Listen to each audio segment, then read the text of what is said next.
Hello, this is the conference call on December 2020, the 19th, Saturday afternoon or evening. And this, my name is Charles Stewart. I'm residing in Texas, for those concerned about that. And this is the conference for efforts at organizing a group that's coming together under the title of the Supreme Court of Law for the United States of America.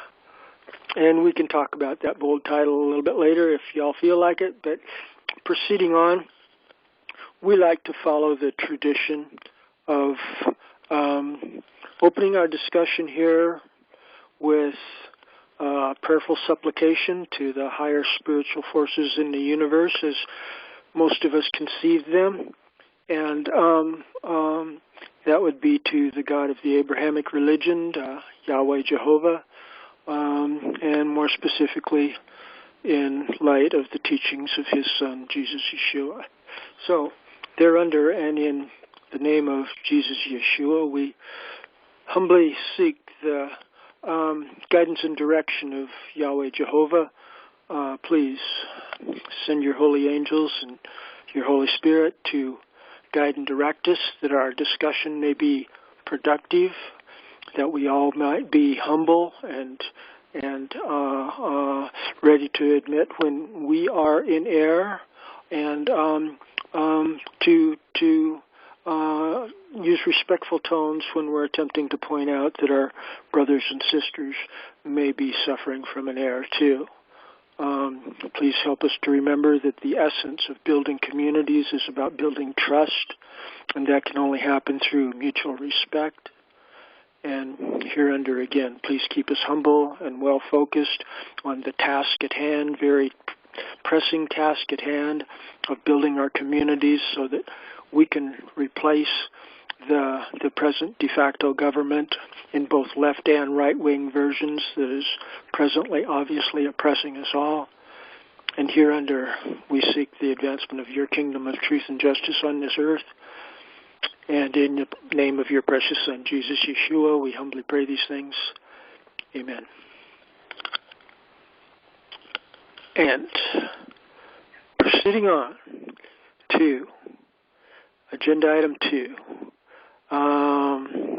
Preliminary matters, we ask for all qualified electors to step forward and declare if they have any new cases to be placed on the docket for adjudication by the Supreme Court of Law, and also progress on gathering signatures for any jury verdicts that are presently before our court. First of all, does anyone have any new cases that they would like to bring before our court? Anyone?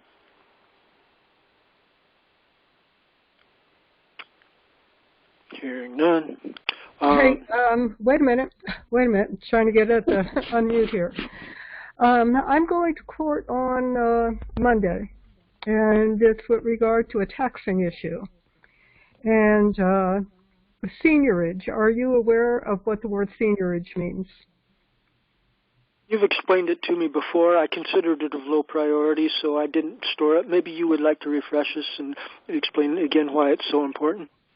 It's important because in the taxing municipalities that it is possible if the people locally were doing as they were or supposed to be doing in their fiduciary capacities, they would be able to print the notes for the cost of printing of those notes, and we would not have to pay taxes.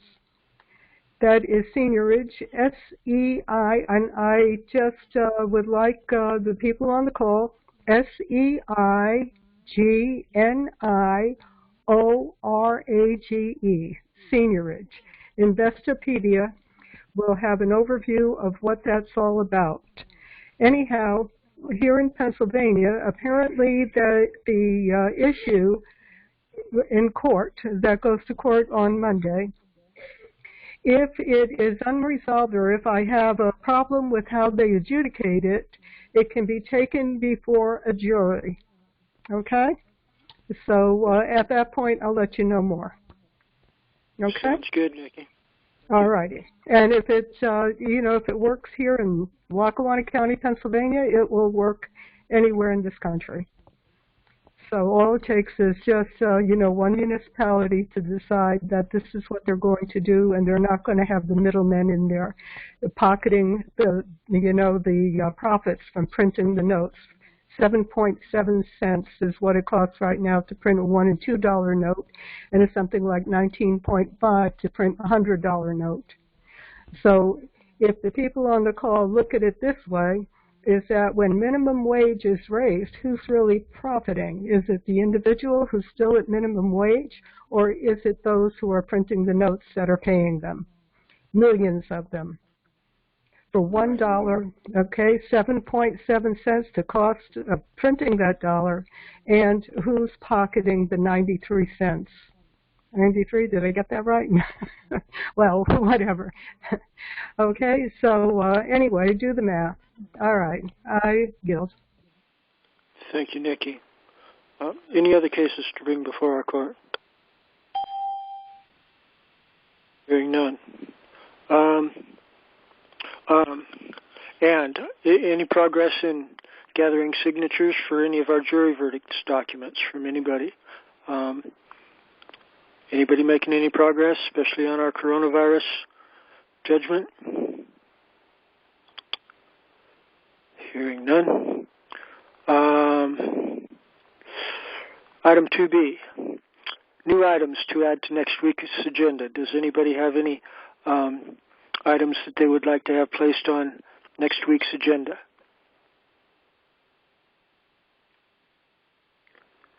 Hearing none. And further, any public affirmations or denials of anyone's qualified elector status?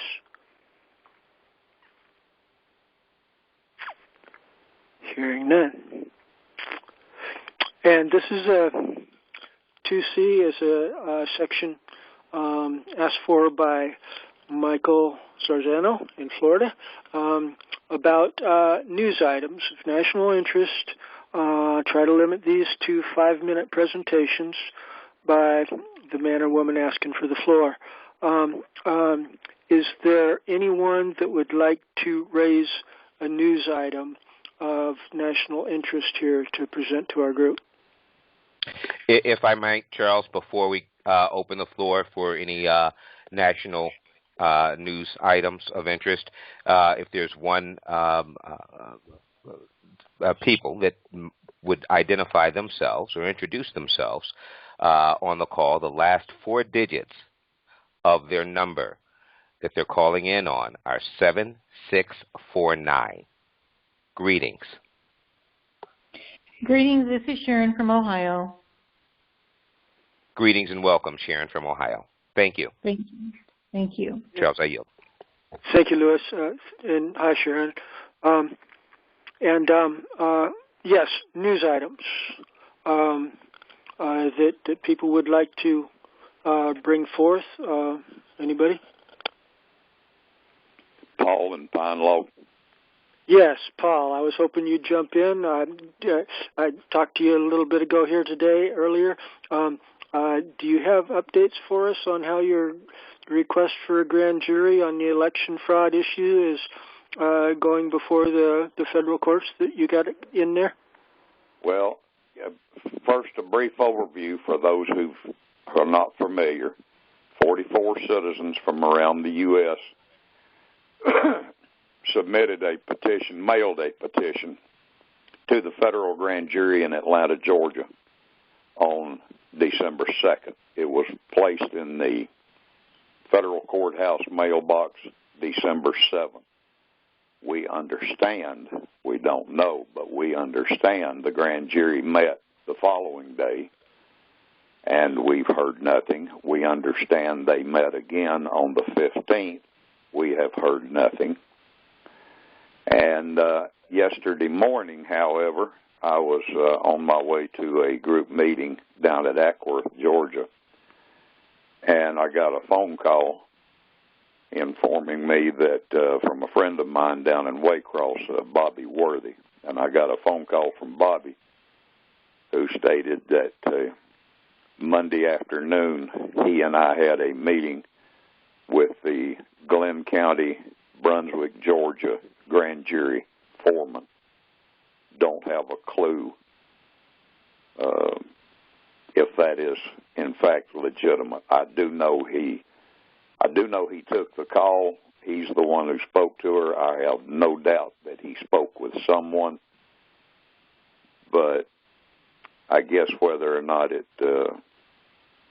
going to turn out to be a legitimate grand jury foreman, I'll find out Monday afternoon after about a 360-mile drive. So as of right now, that's where that situation stands. Now, one other thing, we did the group that's involved with this did retain the services of a Washington attorney, a Mr. Bruce Fine, to write a letter suggesting that the United States Attorney's Office not interfere with our right to appeal for a federal grand jury. And we're waiting on that letter. And that's all I've got right now. Thank you, Paul. That's nice insight. I'm sure a lot of people here appreciate it.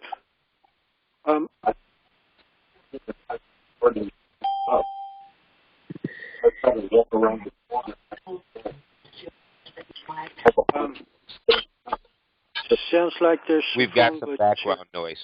Right.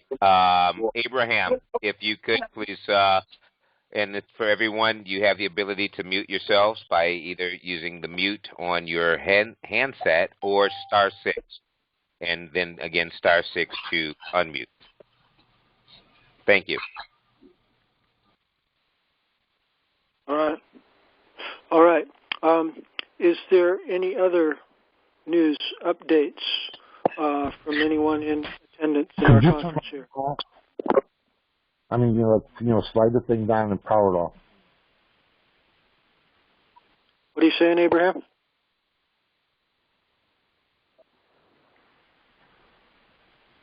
Yeah, I'm switching between phones. I need a moment. Were you speaking to us, Abraham? Yes, because I heard Charles mention me, so I'm switching between phones. May I? Michael, please. Yeah, I have a bit of a news item. The Antrim County, Michigan judge released the report last, I think it was Monday, and I obtained a copy of it. I posted it on our website, countycongress.com, and you can go there and download it. It's 26 pages. It's an exhaustive report on the fraud that was found, and the conclusion was that 68% of the vote in Antrim County was erroneous. That was the conclusion, and this was done by a very prestigious private company that specializes in security and electronics, and they have an extensive background and lots of credentials. And on the front page of the report, it will give you all the credentials and everything. But it was very revealing. And it looks like the 6 swing states are preparing to have a contest in the certification of the electors. And it's going to become very interesting on the 6th of January. But this report is going to embolden other states to get a forensic audit. Georgia keeps claiming, well, they've recounted and recounted, but a simple recount is not going to do the job, because the machines, it was determined in this report that the machines have been engineered to create fraud. And this was determined in this this investigation. It's very interesting. I would urge everyone to read it, and you can download it right off our website, countycongress.com.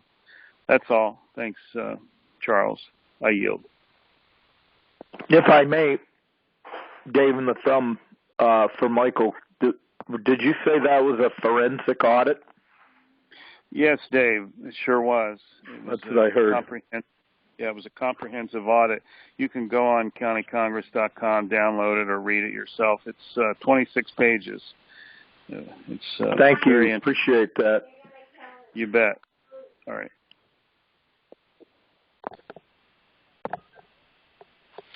And if I may, Lewis of Michigan, I have downloaded it. I'm not aware of this particular forensic audit. I've been following that as well, and everything that I've read thus far has said that there was no any type of collusion or anything with the machines, but in fact human error. And once the recount was done, the correction was made. So I did just go to your site and download this and take a look at the group by this client who suggested it, this Bill Bailey of this Matthew DePerno, and this Security Operations Center, this organization that conducted this forensic audit, because everything, again, that's been done thus far has not shown any evidence of what has been alleged. But again, I haven't had a chance to review this report, so I cannot speak on the the content of this particular reporting. But thank you for bringing it to our attention. I yield. Well, if I may, in the second section, the first section, it talks about who they are, the credentials. It cites Harvard University, Duke University, NASA, Massachusetts Institute of Technology. Then it goes on down to give the conclusions, and I just want to read briefly the first sentence or two. It says, "We conclude that the Dominion voting system is intentionally and purposefully designed with inherent errors to create systemic fraud and influence election results. The system intentionally generates an enormously high number of ballot errors." I don't need to read any more, but those were the first couple sentences in regard to the preliminary conclusions. And then the other 25 pages goes into detail as to what was found and how they found it. That's it. I yield. Okay, if I may. And the Dominion Corporation has now come out to defend these allegations, so now people will have to put their money where their mouth is, basically, or retract, as some have already had to do, like the Fox News guy, Lou Dobbs, on his show. So this will be very interesting moving forward. This entire action by these other states attempting to step into the business of states such as Michigan and Pennsylvania and Georgia. It's different when Georgia inhabitants check their government and their election committee or board or whatever's in place.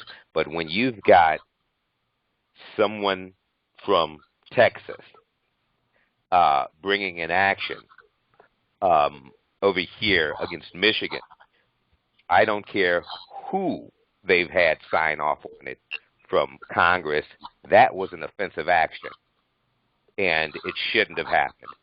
So if they've had someone here of Michigan, and there have been several cases brought by inhabitants here of Michigan, none that have been successful thus far, but those I have no issue with. You know, bringing something and making sure that anything that one has a problem with, is investigated. I have no issues with that. We've got some background noise, so please, if you could mute yourself, so I wouldn't have to mute you on this end. I don't know if you can unmute yourself. Thank you. I'm not objecting to those actions. I want to be clear. So what's going on in Georgia? No objection. I want to bring forward the evidence, and let's not have any outside interference in the investigation, and let's have an honest and thorough and complete investigation. But when you've got other states such as Texas, then coming in and saying, hey, what happened in Michigan was this, that, or the third, that was not a good move at all.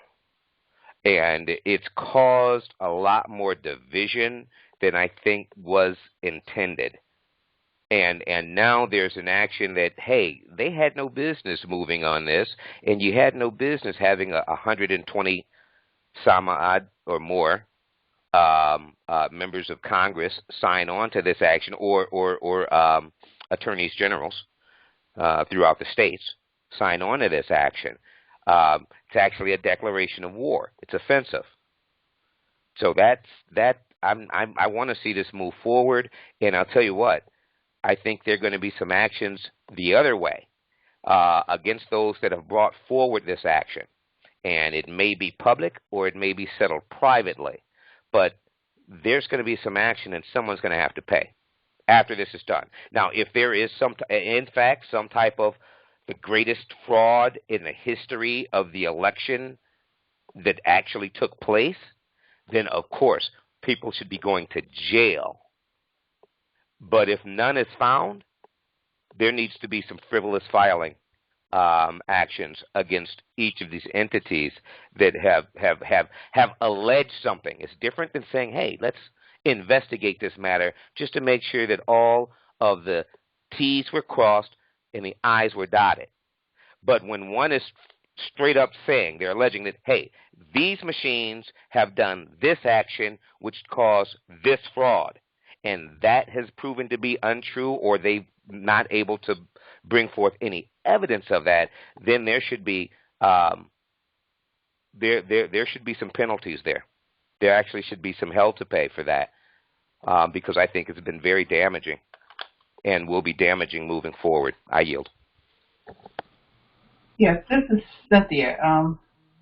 That is the big illusion, the biggest fraud of history right now about change of this reign in the Babylon system is falling, because that machine was taken. That machine, the whole election for many, many years has been fraudulent, because there's no such thing as Democrat and Republican, and you're voting for cooperation, which is the Zionist control that for many and thousands of years that's been going on since Roman time. So now in America and the world is realizing that everything is fake. It's cooperation.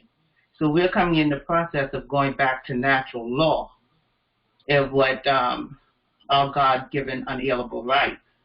So the big illusion and what Trump is showing now is that all of it was a game, that we have been scammed. Everything is a cooperation in commerce, which is the biggest mafia deal around the global world. The central bank controls everything, your government, your food that you eat, every single thing, medical, everything was a fraud. And that's what Kennedy was talking about when Kennedy said that there's a plot to enslave every man, woman, and child. And before I leave this office, I'm going to expose everything. And that's what that's what's taking place right now. I think Lewis and Michael were having an exchange back and forth about more specific details on the election issue. I'd like to give Michael a chance to respond to Lewis's last points. If that might. But I was just talking about the machine. Yes, it is a big fraud, but it's not just for this election. And Trump is showing us the big fall of what's taking place with the election of many years. Right. Can we give Michael some opportunity to respond to Lewis's last statements here, sister? Yeah, thank you, Charles. I was just reporting it as news. I didn't want to get off on a long tangent and a rabbit hole or anything and waste time. I just wanted to point out that this report was released by a judge, and I look forward to the finding of facts in all these hundreds of affidavits. And if people are lying, there's going to be a lot of trouble. But I find it very difficult to believe that so many hundreds of people with affidavits would be all lying about the same thing. So time will tell, and that's what we must wait and find out. And that's all. I just wanted to report that this report was available to anyone that wanted to download it, and the facts will speak for themselves in the weeks and days ahead. So I yield. Thank you. Thank you, Michael. And point of clarification, that the county in question that was audited there, that was a Michigan county, wasn't it? Yes. Yes, it was. That was Antrim. Northern Michigan. It's on the tip. It's not in the UP, I believe. It's just at the top of the Lower Peninsula, I believe, and Dave might be able to, if you know specifically. I don't have it up, but that's just from memory. I believe that's where it is. And if I might just comment on what Cynthia has spoken of, I'm not in disagreement with what you said with regards to the election. I do, however, believe that it gives a evidence of consent that we've talked about on our calls before, and that's one of the reasons that when I participate on calls with others that are, once again attempting to re-inhabit and reconstruct the republic in a more organic form and all-inclusive, I'm not in a disagreement with what you've said. The problem there is that this illegitimate government, it's actually, which we all know on this call is a corporation masquerading as a government, just got over 150 million endorsements by vote, by people exercising the one right that elective franchise has. All others are benefits and privileges. That thing has one right, and I say thing because that's what it is. It's not the people. I'm talking about the United States certificated person. Okay, the birth certificate, that's a thing.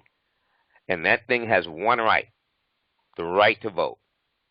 And you're talking about elected officials from one state attempting to disenfranchise hundreds of thousands of voters in very specific states, most with counties that are heavily populated with black and brown people. I don't want to get into specifics on definition of black and brown and whatever. I'm talking generally so everyone knows, what I'm talking about. So each of these, many of these, I shouldn't say each. I've only taken the time to look at the Michigan submissions. I only took the time to look at the Michigan hearings in front of the state Senate. I didn't look at Pennsylvania's. I didn't do so. And Michigan was enough entertainment. Believe me, it really was. I thought it was ridiculous, but that's an opinion from some of these people that have submitted affidavits. So yes, I think that there will be continued investigation and there will be continued fallout from this, just as we continue to follow the plot to kidnap the governor of Michigan. And there was one, remember, sheriff that came out and said, well, they might have been trying to exercise a citizen's arrest. Well, in following up with that, there have now been 6 additional federal charges brought against 6 of the 14 people. This was not simply a citizen's arrest, and there will be more information coming out. And knowing that those type of people exist here on the state, which was no surprise to me. I'm there's 70 million people that supported Trump, or 75 in his position, and there were 80 that supported Biden, or 81 some odd. There's still 150 million people that support that corporation. So as we present an alternative, I think that there will be a period of time that we will exist parallel. And as people begin to see the benefits of the alternative, that they have the right to exist in, and they have the ability to opt out of the corporation by doing certain things, just as they have the ability to opt out of a bad email list. Can do the same, opt out of one, because it's not going to go away right now. And that's what I hear, Cynthia, often when saying, hey, it has to cease to exist. I've heard this before with people that have said, hey, once the de jure comes into existence, the de facto must cease to exist, and they must turn over this, that, and the other. And I said, no, there's too much funding for that. They're not going to turn over a thing. In fact, there'll be a war started. It doesn't have to be publicized. It doesn't have to be against a nation. They will war on an individual that threatens their position. So right. We want to move forward safely. Yes, I yield. That was just my response to Cynthia. Thank you, Louis. You're raising some really good points, a few of them that I got a little bit of a difference with, but generally your conclusion we're all harmonious on, that it's moving forward, it will get ironed out, we're creating something better, and we'll just see how it plays out. We're moving in the same direction, even though some of us have a little bit different expectations about how this will unfold. Whoever one of us is in error, we'll figure it out soon enough, because it's coming at us, and we're just doing the best we can with what we got here right now. So, are there other news announcements, either building on this subject or other subjects before we move on to the rest of the agenda? Anybody?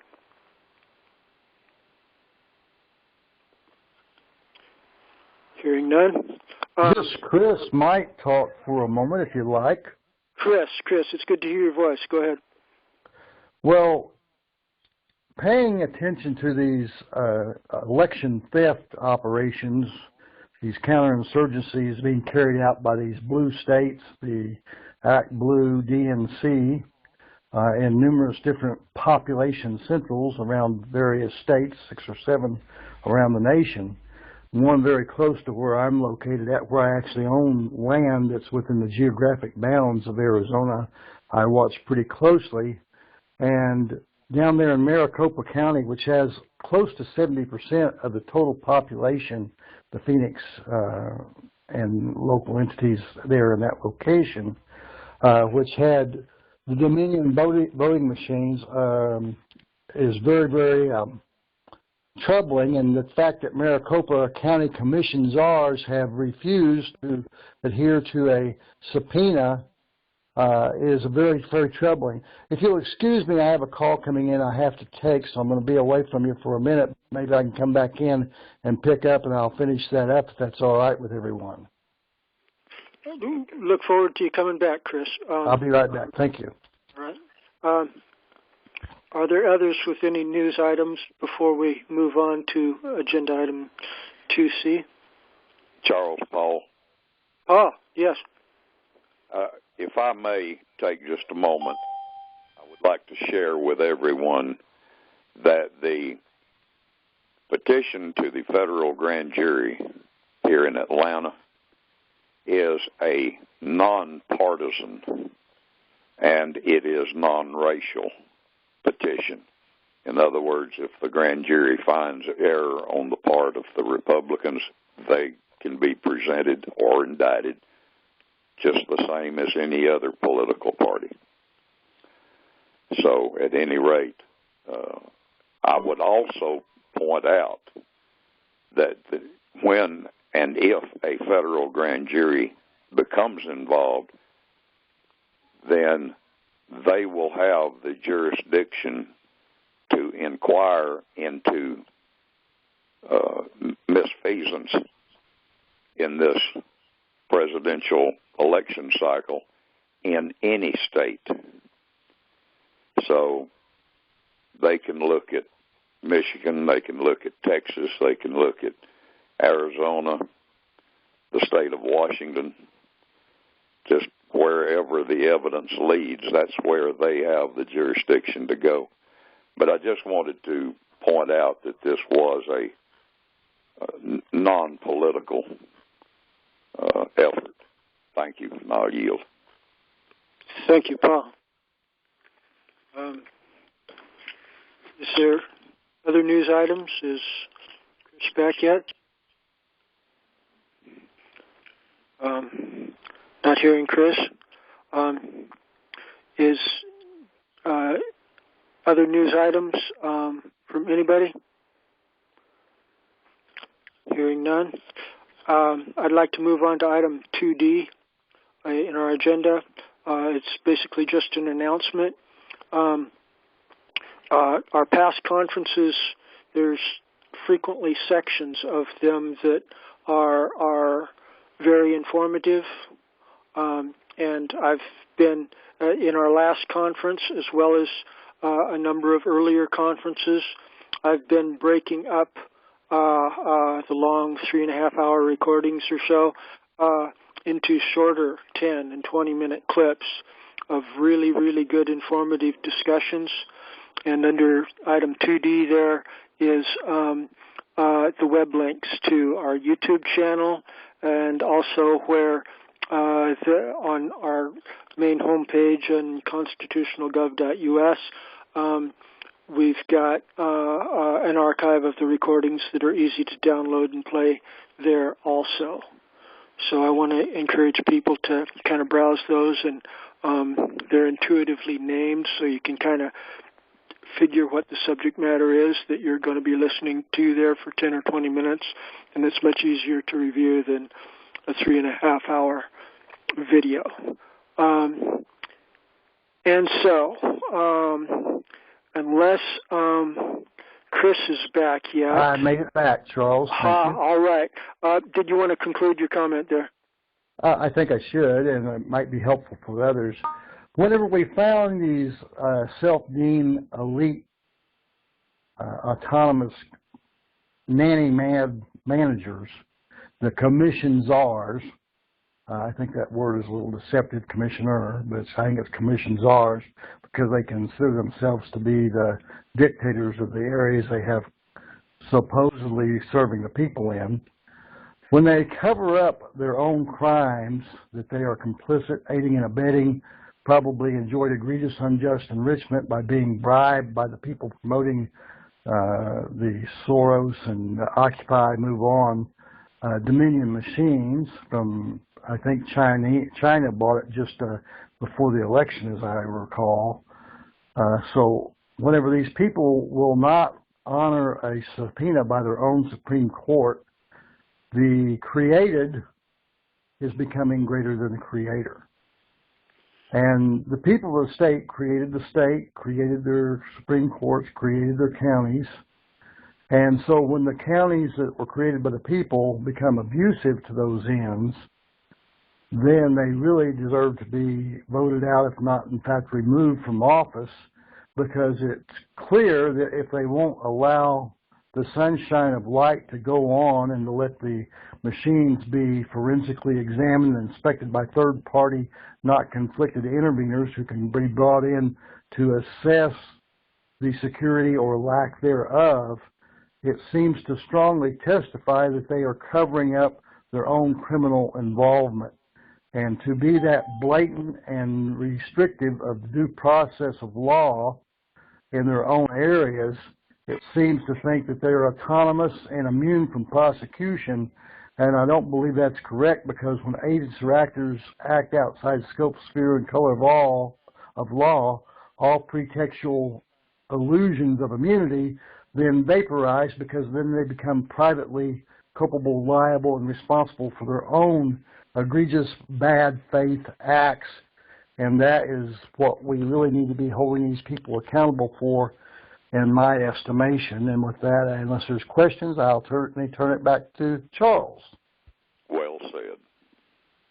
Thank you, Chris.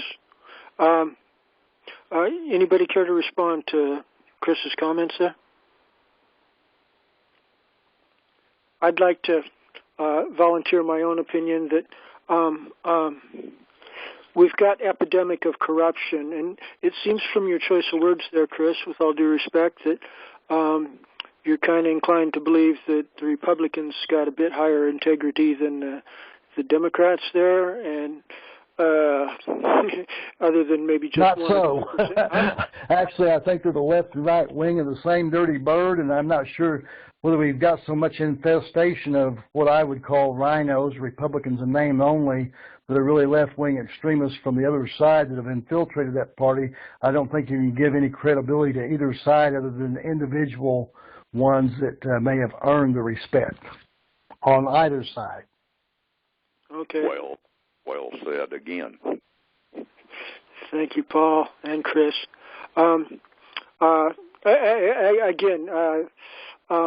Your choice of words there philosophically indicts the left by accusing the corrupted right-wingers of siding with the left. And in attempts to build our broad-based consensus, I would beg you to try to avoid that polarizing type of language, because there's a lot of good people on the left, I do believe, that are they'll be taking offense at that choice of words.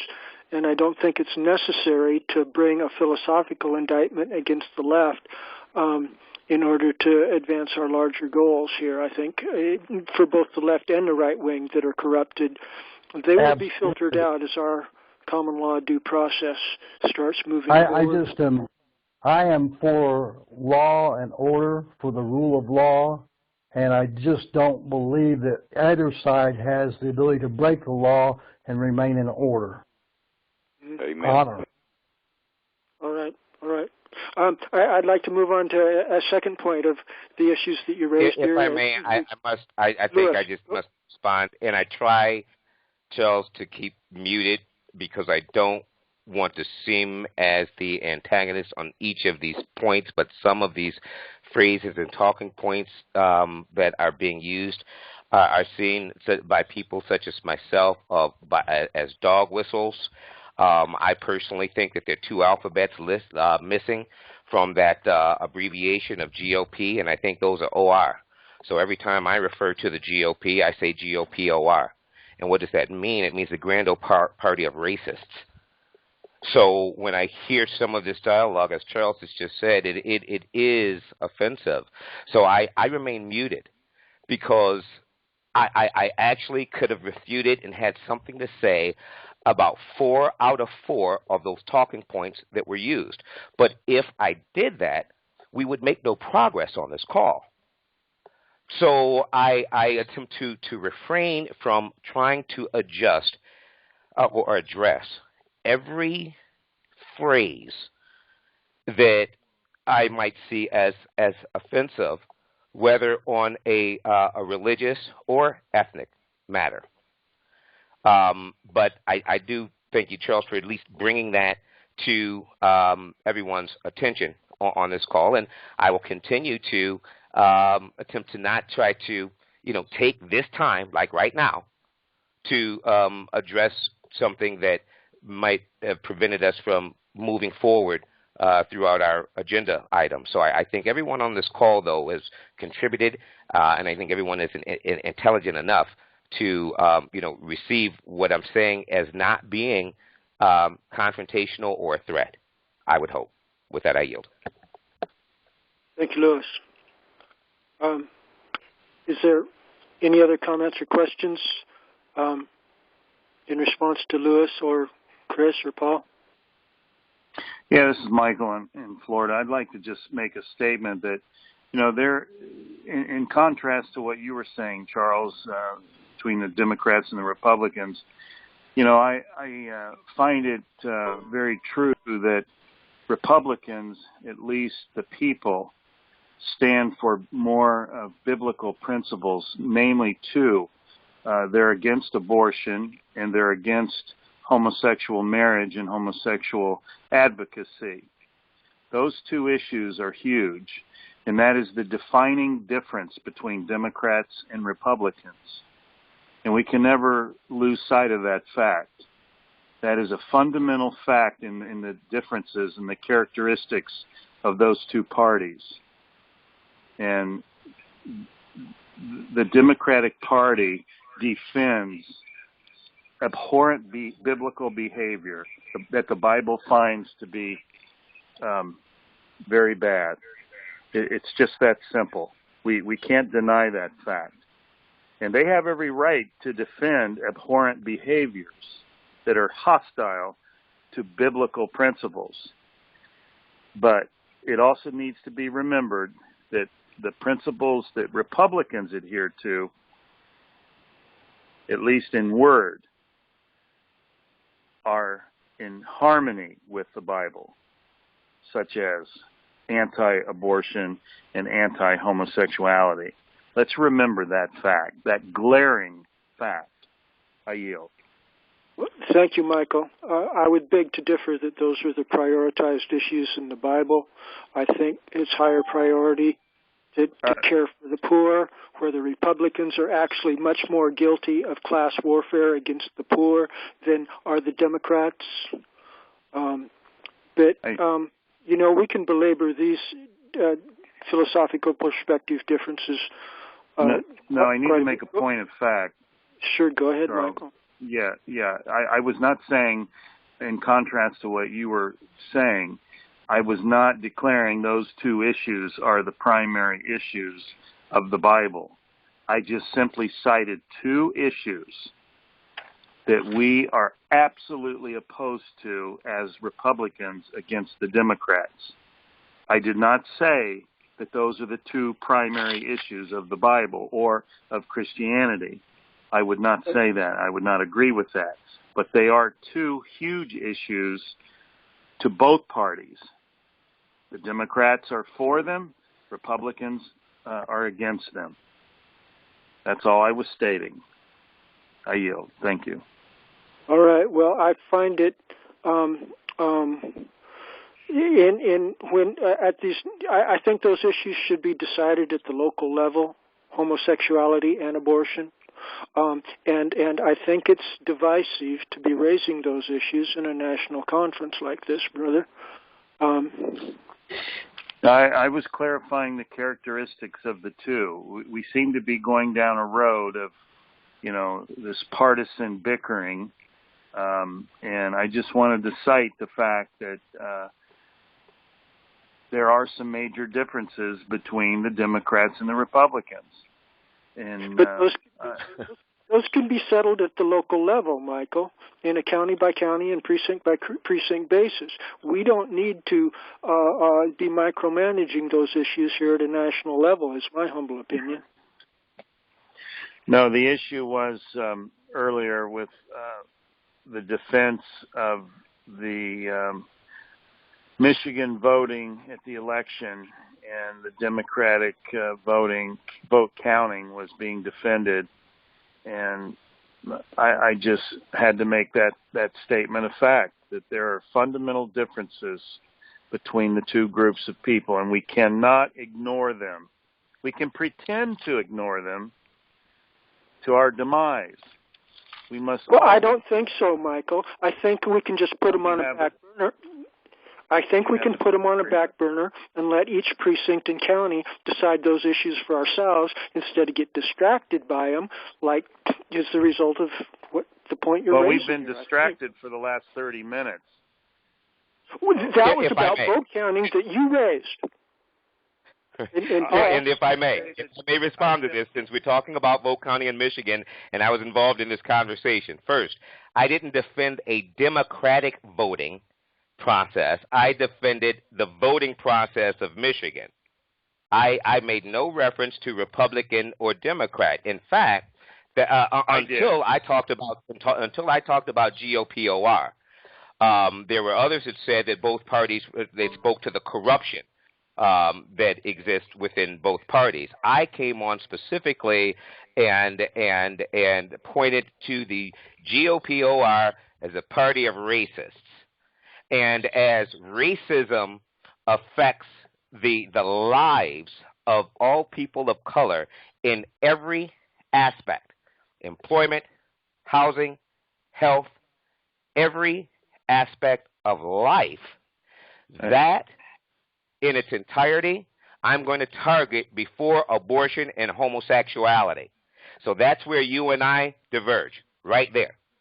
Because if there's something that is killing and targeting every facet of my life, and those that look like me and those that, that have come before me and will come after, I'm not concerned as much about who's doing whom in their household and what a woman chooses to do with her body.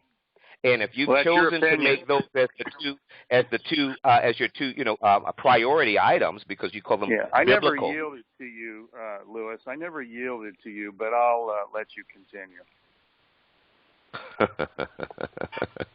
Yes, and I will, because again, what you're addressing is my conversation when there have been others on this call that spoke to the corruption of both parties. So when you came out to try to identify a distinction between the two parties and you used those two areas, I'm going to tell you no.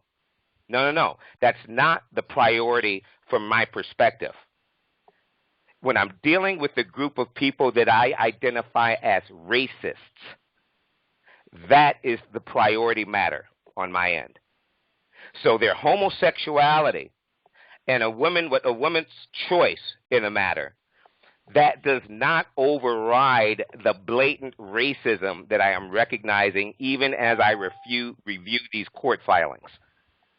In fact, it contributes evidence. It's evidence of their racism, in fact. And all of these actions are evidence of. So, yes, I look forward to this playing out, and I'd be more than happy to continue in any other discussion outside of this call once all of this evidence has been gathered. Yes, without question. I think that the party has a problem believing that the man, Mr. Trump, is as despised as he is. I think that's the shock of the matter, and they're somewhat delusional about the matter. But if Michigan has a say-so to it, can we move on, please? I would hope. That's my whole point. You brought this up, and I saw that that's why I stated I try to remain silent for as long as I can until there are multiple points being brought up, and I can refute each and every one. Then at that point, I can no longer remain silent. I yield. Let's move on, please. Yes. Moving on.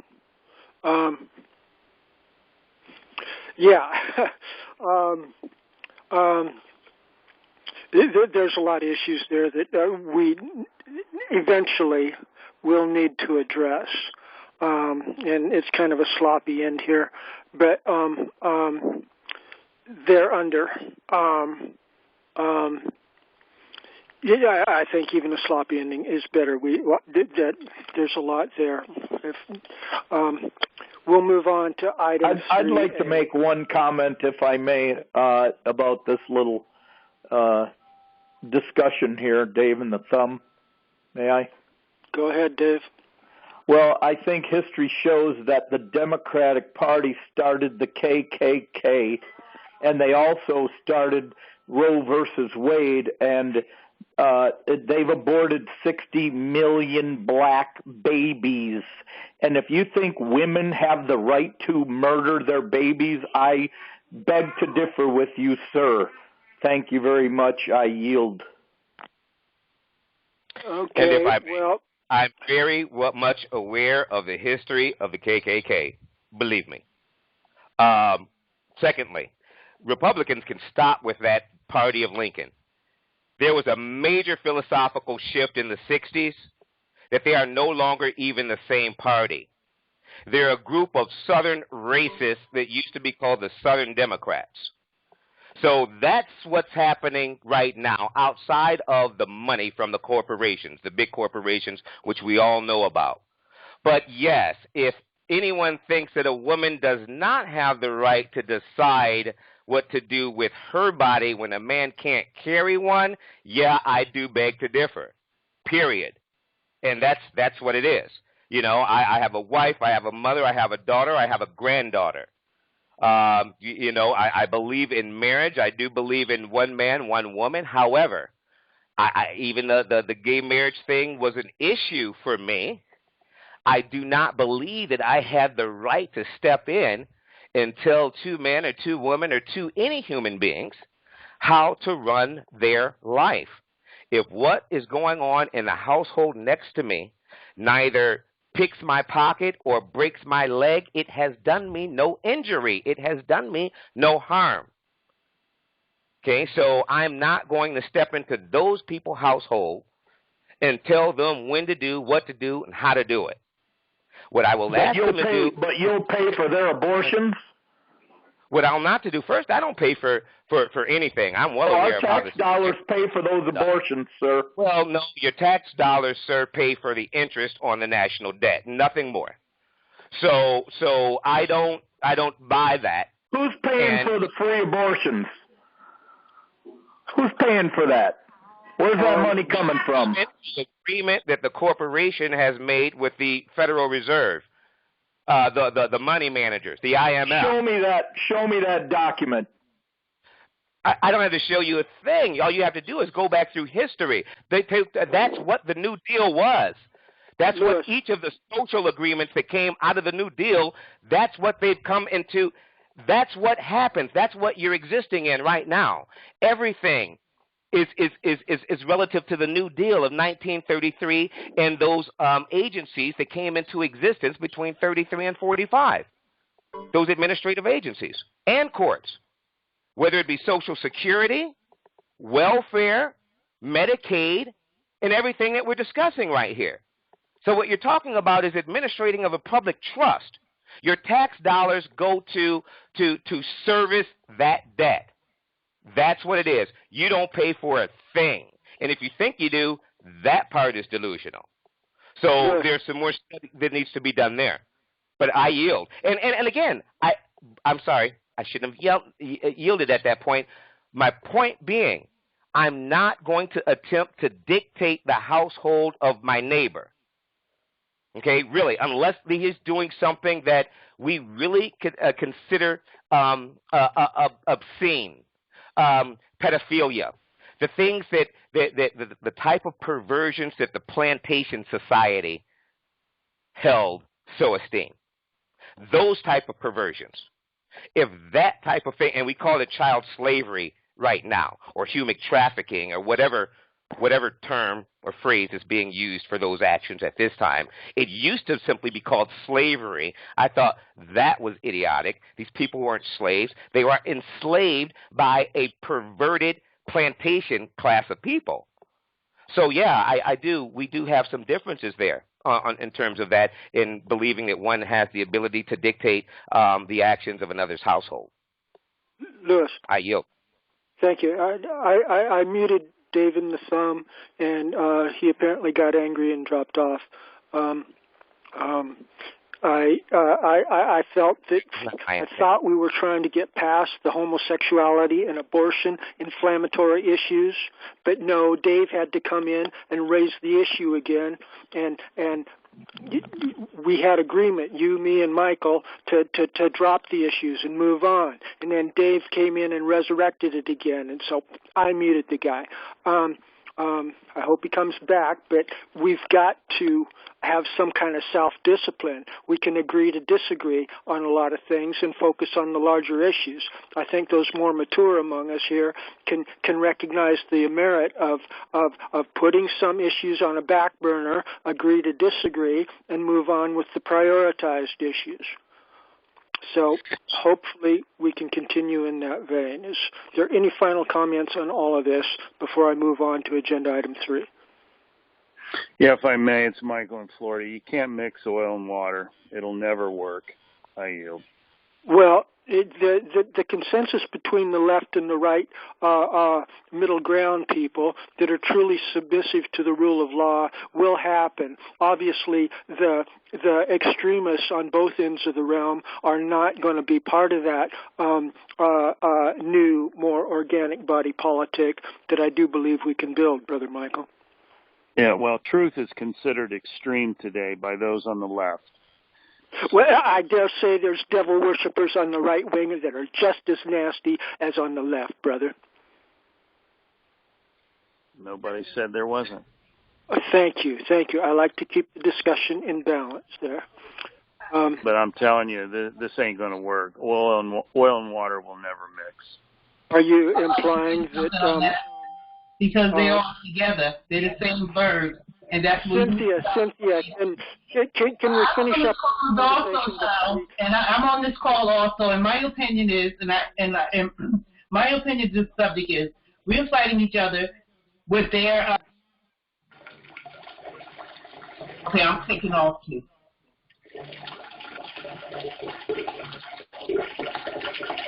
Yeah. I think... This is Nikki. May if you're saying that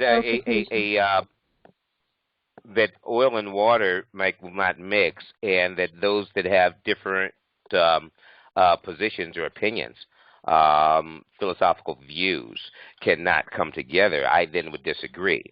I would say that you then are not looking to be a part of any organization that is not a religious organization. That it would be my response to your statement. And if that's so, that's fine. But if this is not necessarily a religious organization and is expected to be all-inclusive, then I don't think that position is consistent. I yield. That's your perverse interpretation. I never said what you said, but let's drop this and move along. I'm really... This is Nikki. May I just have a point of clarification here with regard to abortion? I think we should have dropped the abortion issue here, Nikki. Well, wait a minute, because Roe versus Wade, I went ahead and I put the link for the decision. If you search for the word potential, you'll see that it was about an aftermarket for the aborted fetuses in each of the states, and it wasn't about a moral issue at all. And with that, I yield. Thanks for keeping it short.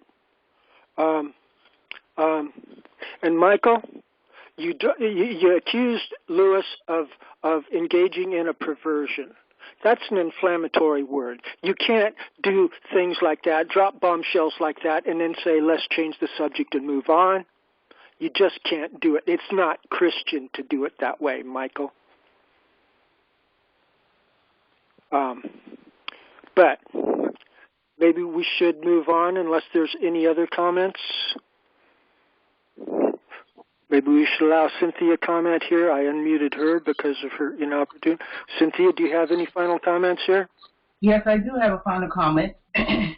My comment is that I feel like they're all of the same bird. This is a corporation that has been plotted against us for thousands of years to go against us. There's no such thing as Democrat or Republican. It's to make you think it is. They all are on the same side. And that's what Donald Trump is bringing out right now, to let us know that this cooperation is corrupted. The whole system, from the medical system, the food system. So we need to stop arguing with each other and realize that we're going towards natural law to give us the opportunity to do as free men, sovereign men and women, and what we have to be doing to get things so we can have our freedom. Stop dividing everything. People wake up. If I might, Sister Cynthia, the consensus building process is frequently difficult, and there's no way around it. We got to go through some pain. It's like having a baby or something. We got to do the homework of building the consensus and trying to respectfully point out to our brothers and sisters where they're disharmonious with the supreme laws of nature and nature's God, and it takes work to do it. And so, please, just slow and steady and try to maintain the respect. And if we can move past our news announcements here, I'm glad a lot of people... I am handling my respect. I'm just saying what I feel as well as everybody else on this call saying what they feel. And what I'm saying to you and everybody else is that I believe, and I know this, that they're of the same situation. This is an organization that's very well organized. And to keep their slave on the plantation, we have to feel like we're going against something, and we do have freedom, which we all are slaves, black, white, purple, whatever race you want to call it. We all enslaved to this cooperation. And what we should be doing together is organizing ourselves and be one and go towards our dreams. And that's to be free out of this cooperation. I think we already know that, sister. Well, we need to start doing that, brother. Right. That's what we're working on if we can move on here, sister. Okay. I yield. Thank you. Is there any other concluding comments before we move on? I hate to cut anybody off if they've got something really steaming inside of them. But if there's nothing there, I'll move on to agenda item 3 that I'm kind of proud of. I've spent a little bit of time last night working on this agenda item 3, and news conference consumed more than the first hour here, our business meeting of 2 hours. I'd like to kind of just do a general read on the high points of what's written in agenda item 3 here, because a lot of what we're talking about in all of these areas gets down to enforcement. I was prompted especially by trying to work with the Beacon 37 Republic group over the last couple of days. There's a new person in leadership position working with Brad named Bill that they're taking things in a new direction, but a lot of the issues that they're concerned about relates to lack of enforcement. That's why their leadership is catering to the banking institutions, because they think it's impossible for we the people to actually have enforcement. And I know Michael has raised this issue too before, that we just don't have enforcement. This is a serious issue to a lot of people. And the more I've thought about it, that's, economics, judicial process, everything is dependent upon the ability to obtain enforcement. And that's why our town constable peace officers are the most populous of any officers in our common law system. They're just right above the qualified electors. Anyway, to open up and try to follow my notes here a little bit. Enforcement and recruiting of our common law jurisdiction peace officers, aka town constables, along with people who are willing to serve as their deputies, is what is expected to consume the body of this agenda item. This is a focused presentation from leadership here, continuing with our efforts to operate firmly within the parameters of the constitutions of our American nation and its states. Hereunder, we intend to lawfully empower honorably concerned activists to form and organize responsibly self-governing communities that are fully capable of enforcing their legitimate judicial decisions and judgments. And a broader angle for this entire process that's slightly different than the grassroots peace officer and constable section is the posse comitatus issue, because that's from the county level, which is also seriously decentralized from the state and the federal municipal governments, which is where most of our problems are coming from.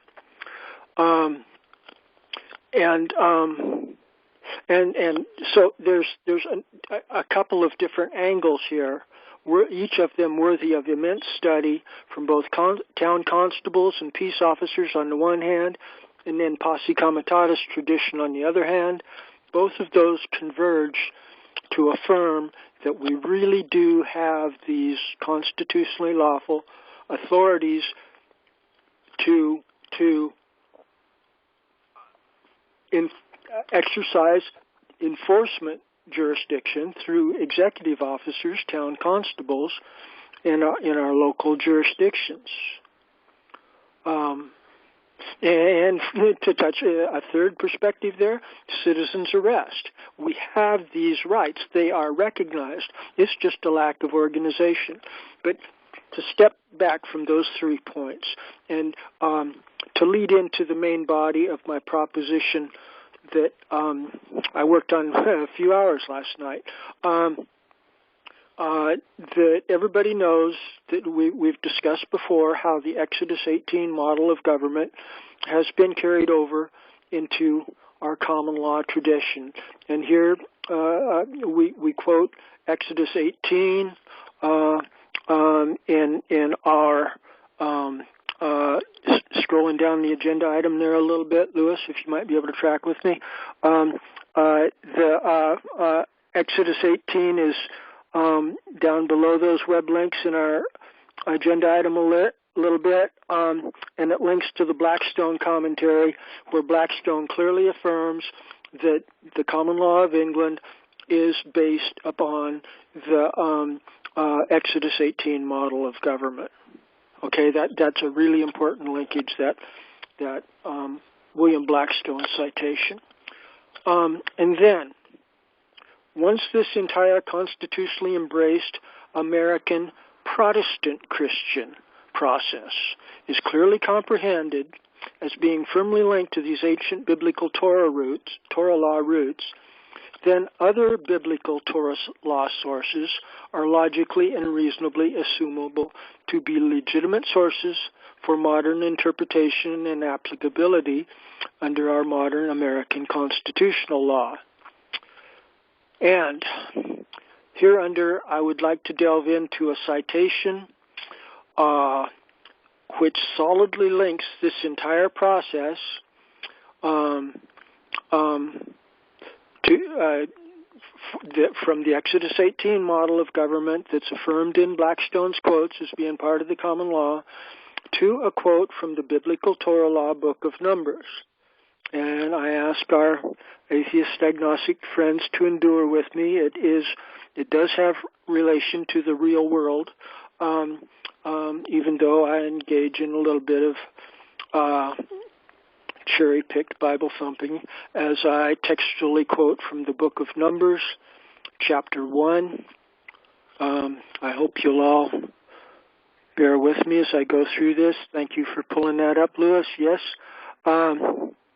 And the Lord spoke unto Moses in the tabernacle of the congregation after they were come out of the land of Egypt, saying, Take ye the sum of all the congregation of the children of Israel, after their families, by the house of their fathers, with the number of their names, every male by their polls. And that word polls is open. A lot of people hate modern politics, but when it's done right, under the Israelite model, polling and politics is a good thing. But continuing on, verse 2, every male by the polls.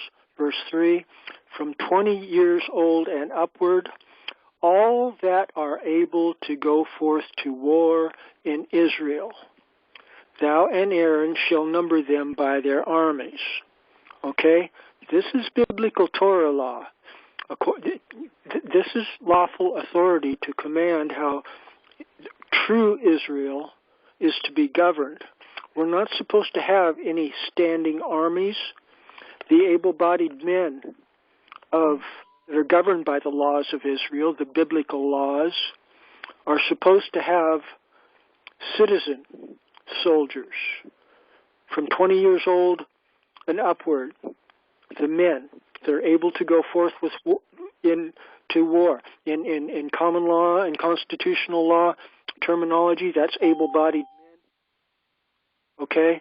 These principles are reaffirmed, and this is the biblical Torah law model. I'd like to continue on with This text is profoundly empowering to our modern system, if you all will indulge me in a little bit more Bible thumping here. Verse 4, and with you there shall be a man of every tribe, one head of the house of his fathers. And these are the names of the men that shall stand with you, of the tribe of Reuben, Elzur, son of Shedeur, and then skipping to 15 of Naphtali, son of Enan.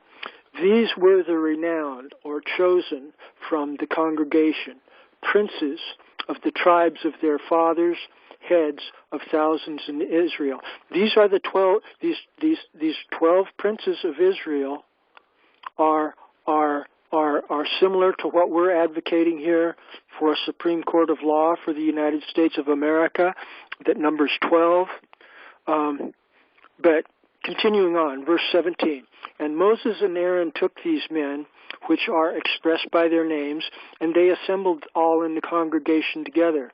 And they declared their pedigrees of their families, a little bit of ethnic diversity there. I've talked with Lewis about black communities electing their own leaders, and Chinese and American Indians and white people, everybody. It's a healthy thing to have racial self-governing communities. That way, white people aren't arresting black people. That would be progress. But continuing on, verse 18, and they assembled all the congregation together, and they declared their pedigrees after their families, according to the number of the names, from 20 years old and upwards by the polls. Skipping a little bit. By their polls, every male from 20 years old and upward, all that were able to go forth to war. This is emphasized in the biblical book of Numbers repeatedly. If the people who believe in manifest destiny and that America is New Jerusalem, this is applicable if you're supporting that kind of a model. And it has to be grassroots, bottom up. It can't be the modern American military-industrial complex. That thing is a dinosaur. It needs to be dismantled, as I go into further. But 42, halfway from 20, all that were, jump into 44. These are those that were numbered with Moses, which Moses and Aaron numbered, and the princes of Israel, being 12 men, each one of the house of his fathers. So were all those that were numbered by the children of Israel, by the house of their fathers, from 20 years old and upward, all that were able to go forth to war in Israel. That phraseology is repeated numerous times. The Israelite people were organizing from their local communities all of the able-bodied men that were able to go forth to war. See, when the community is organized to self-police and self-govern with military capabilities, then you need no artificial military-industrial complex. It's all controlled by the grassroots. And continuing on. Chapter 2, verse 1. And the Lord spoke unto Moses and to Aaron, saying, Every man of the children of Israel shall pitch by his own standard with their ensign of their father's house. Far off about the tabernacle of the congregation shall they pitch. And on the east side, there's 3 armies. And on the west side, there's 3 armies. In the north and the south, it goes on. And they were organized. They were organized. And then continuing on down to verse 34, and the children of Israel did according to all that the Lord commanded Moses, and so they pitched their standards so that they were organized in manners that apparently God had directed through Moses, and it seemed logical. They were segregated. That's not a bad word, segregation. That's allows for self-governing communities by bloodlines. That's a good thing, I do believe. That way white men aren't arresting black people and black men aren't arresting white people. It keeps the racial tensions to a minimum. Anyway, continuing on from the quote, this text has profound implications, not only for reorganizing the entire military-industrial complex of our United States of America, but also for reorganizing all the military machinery of all Protestant common law tradition nations, Britain, Scotland, Canada, and continuing on to all other nations of the earth. Eventually, some of them at least are in their lawyers and stuff, their judicial process. Every nation on earth is at least somewhat familiar with common law tradition, and thereunder we could start planting seeds, because common law tradition is biblical Torah law tradition, and that's where the metaphysical spiritual realm starts blessing us. Continuing on, applicable collective community court. Charles, if can you pause for a moment to take any questions thus far on anything that you've covered? Yeah, I guess I could here, Lewis. I've been kind of racing through this. As long as we stay on point here. A couple of things. I'd like to get your definition or your comprehension of here, verse 2. Every man of the children of Israel shall pitch by his own standard with the ensign of their father's house, and also verse 34 here, and the children of Israel did according to all that the Lord commanded Moses, so they pitched by their own standards.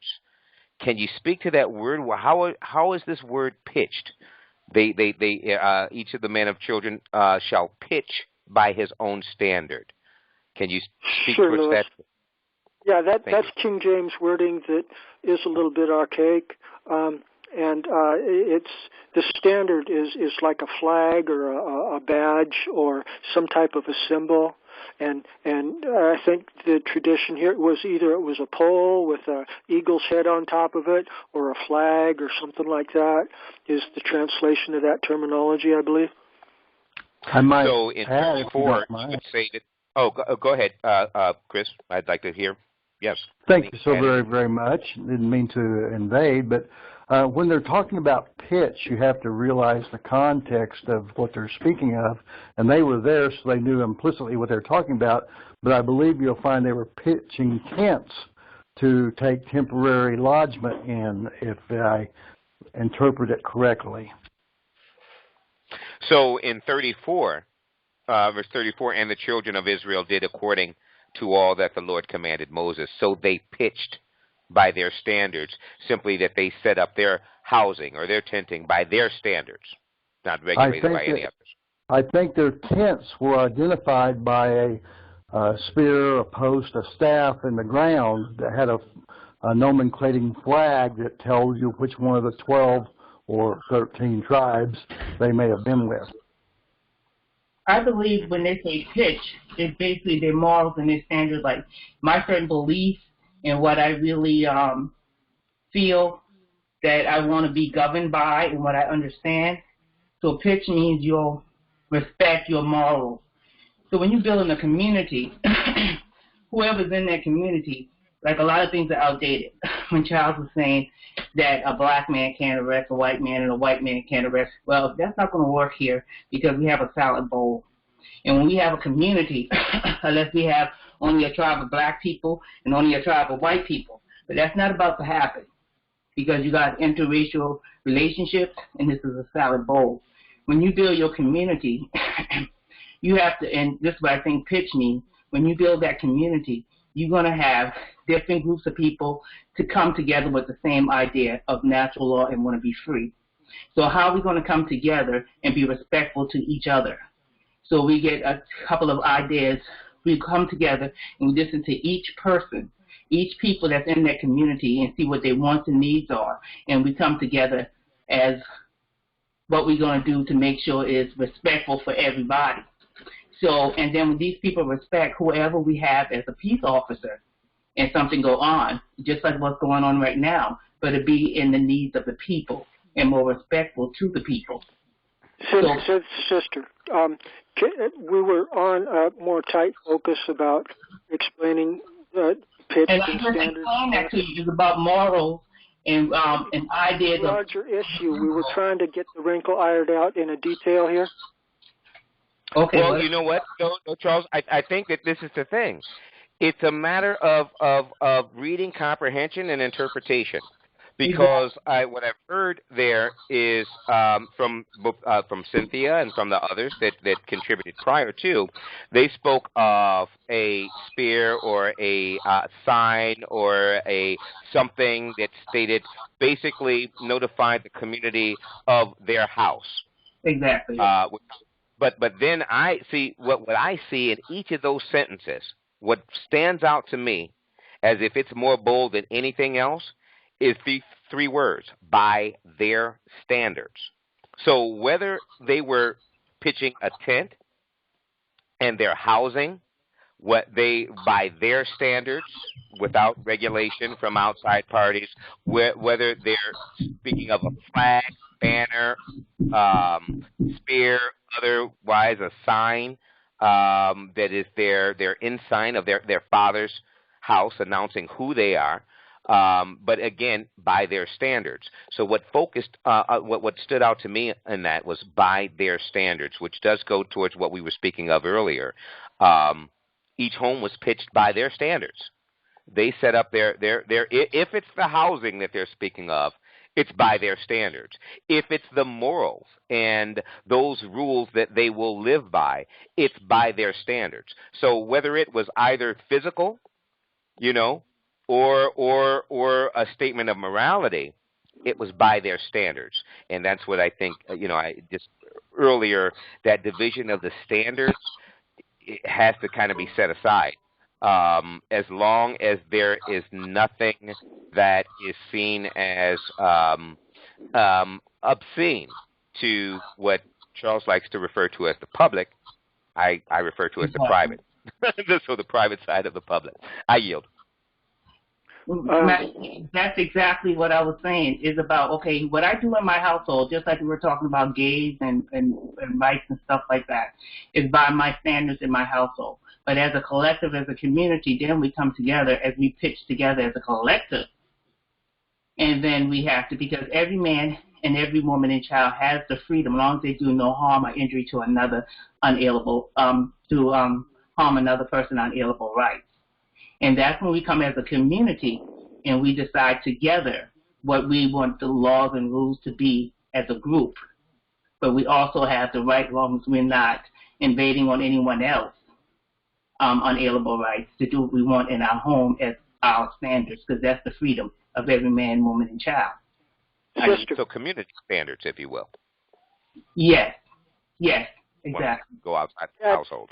I don't think that's what the word standard here meant. I think a better word for the accurate quotation of the biblical text would be flag or image or something like that. It was some kind of a sign that was indicative of the house of the fathers. That's what the political polling. There was a poll there with either a flag or an eagle on top or something like that. That was the standard, and they pitched their tents, like Chris said, different communities by the flags or the poles with the images of each of their communities. It doesn't matter if whatever type of figure or what type of icon you want to make, whatever. The whole point is, when you start a community, a tribe, everybody, every man, woman, and child matters in that tribe. And we respect each other. Whatever icon you want to use, that's up to us as we as a community to decide that as a group. But the whole point is just to make it simple. Everybody coming together as a group and respecting each other's differences, and also respecting each other's differences when it comes to the collective, like the public out in the community, and well as respecting others' differences inside the household. This is how these societies are going to be set up. And it's about everybody that's in that community. And we come together and knowing that we all are equal. Every man and woman and child is equal. Well, we towards that. We can go on there. Child, if we can I might, but we can I have the microphone here? Be towards what's going on and what's taking place in the modern today society. If I might, I'd like to continue on the main issues here, without getting into too much digression. Here. Pardon me? Here. Thank you, Michael. We've got the right to form our own self-governing communities that have different flags, that have different belief systems, ideologies, and separate. I dare to suggest that some of our brothers and sisters here are more leaning towards the right wing, while some others are leaning a little bit more towards the left wing, and maybe they would be more comfortable and more peaceable by forming separate communities. We don't all have to be governed in the same stew pot. There's general parameters here. This is the beauty of the common law and biblical Torah law, is that there are general parameters. Christ boiled it down to two. You love God, number one, and you love your neighbors, even those that are not part of your communities. But you get along better with those that are in your communities. And because keeping the peace in the individual communities is a priority, we're encouraged to form our own communities with people that we get along with. That's the priority. If I do believe is summarized from these biblical principles here. And Lewis or Michael, do you have anything further? Yeah, I just wanted to say that nobody has the right to force me to respect others' differences. I have the right to abhor certain differences in people. And nobody has the right to tell me that I have to tolerate or respect the differences of others. I certainly have to tolerate them. I'm not going to put anyone in jail. I'm not going to do anything to harm them. But don't ever tell me I have to respect differences in people whose behavior I find abhorrent. Right. If I might build on that just a little bit. Yeah, you can hate it. You can really disrespect it. But when we're together in conference like this, and some people might have some of those beliefs that you hate, it's God's will, I do believe, that we keep our opinions to ourselves and just swallow our pride and try to move on with what we've got in common here. I object. I don't agree. You gotta throw a monkey wrench in the consensus building process. Is that what you're saying, Michael? No, that's your perverse interpretation. Well, I beg to differ with you about which one of us is being perverse. No, your interpretation is that I'm throwing a monkey wrench in consensus building. That's not accurate. That's not a fair portrait of what I'm doing. I'm standing for a principle that I believe in, and I'm not going to allow you to perversely interpret what I'm doing. I'm not trying to throw a monkey wrench into consensus building. Well, I think our issue was whether or not we agreed. I think I clearly expressed that we agree on you've got the right to hate what other people in the community do and what they believe, but you don't have the right to jump up and start jabbering about it when we're trying to build a consensus on larger issues. That was my point. And then, am I correct that you think that my words there are perverse? No, that it was your definition of what I'm doing. I'm not throwing a monkey wrench in it. That's your perverse interpretation. I am standing for a truth, and I have the right to say that if somebody's doing something, it's wrong. And that's not causing division. Truth is the divider, not my words. Well, you're continuing to raise issues that are divisive amongst our group here, Michael. And you're continuing to paint a picture that's not accurate, so I must object. Duly noted. Can we go on with that? And I would have to agree. Yes, please, because I would have to agree with Charles in this position that what you're bringing is, in fact, divisive. It is, in fact, opinion.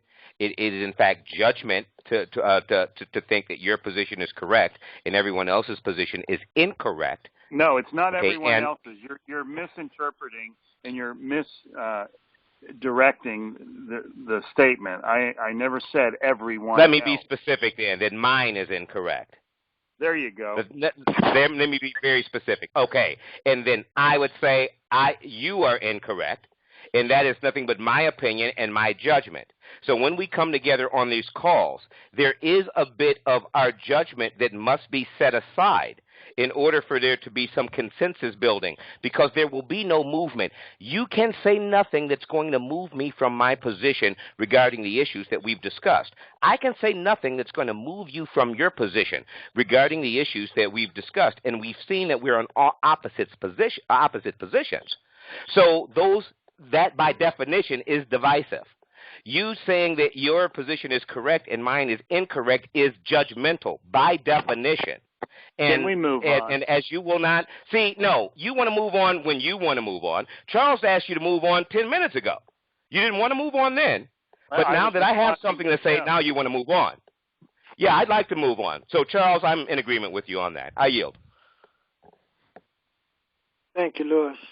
Thank you, Michael. Can we move on, Michael? I yield.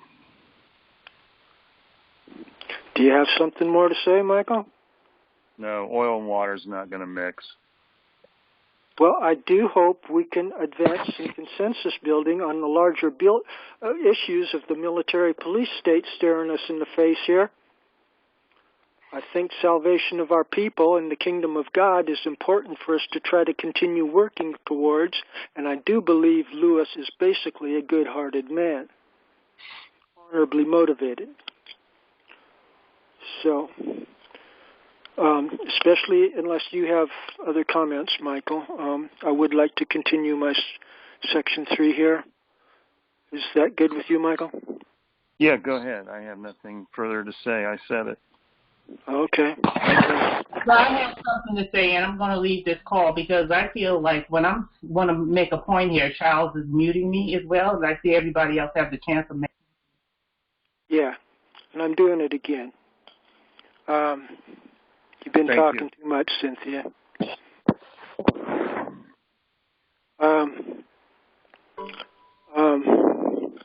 Continuing on.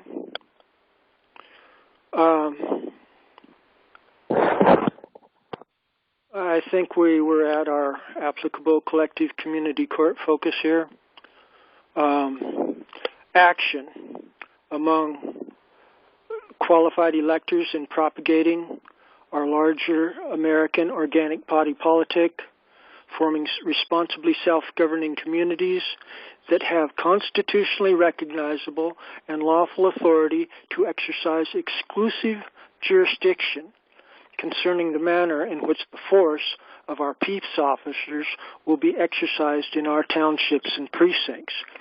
The previous text from the Book of Numbers, the citation from Exodus, and the general tradition of common law, that the linkages that Mr. Blackstone points out, and our previous studies on the constitutional authority of town constables and justices of the peace in the precincts, these all affirm that we've got exclusive jurisdiction at the grassroots level, and federal and state authorities have no authority to come marching in to our townships and our precincts with their muddy boots and screwing things up. And this is where I would like for this conference to develop a consensus that we need to be doing this grassroots empowerment of our local communities, especially our town constable peace officers, to carry guns and badges and to be prepared for any criminals that try to act outside of lawful authority within their jurisdiction. Here before I can conclude, I went to a little bit of conjecture of how this might be applied. This leadership's chair suggests high priority to build local community empowerment through specifically the over 3,000 county sheriff's offices in our USA. This would be a second goal also of dismantling and reorganizing our American national military-industrial complex, and that's big. Our entire military American-industrial complex should be under the control of county sheriffs. Please, got noise in the background. Please ignore that.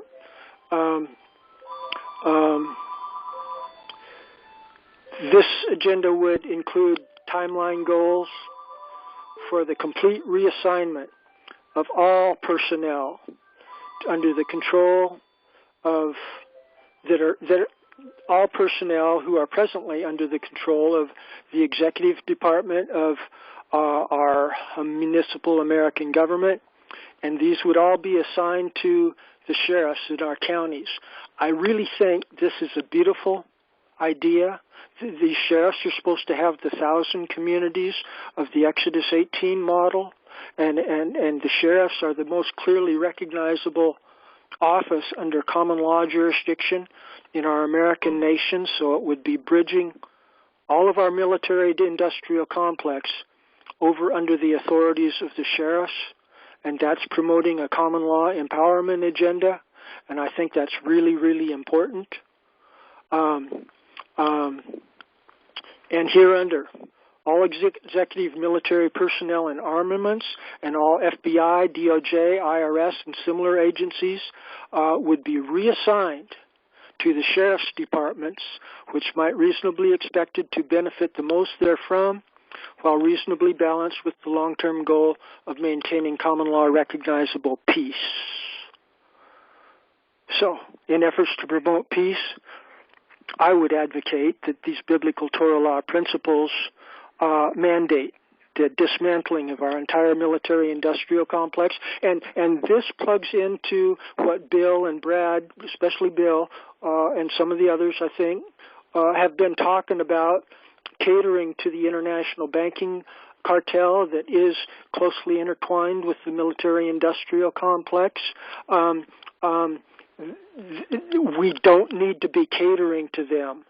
Bill is way goofy in trying to cater to the present banking monopoly system, with its system of clearinghouses that are all monopolized and controlled by the Babylonian Holy Roman Empire jurisdiction. We need to break away from that. We've got authority through the Uniform Commercial Code to create our own alternative economic system, and Bill just does not seem to comprehend that. Anyway, continuing on. Many implications other than executive department reorganizing instantly manifest through applying these profound biblical Torah law principles.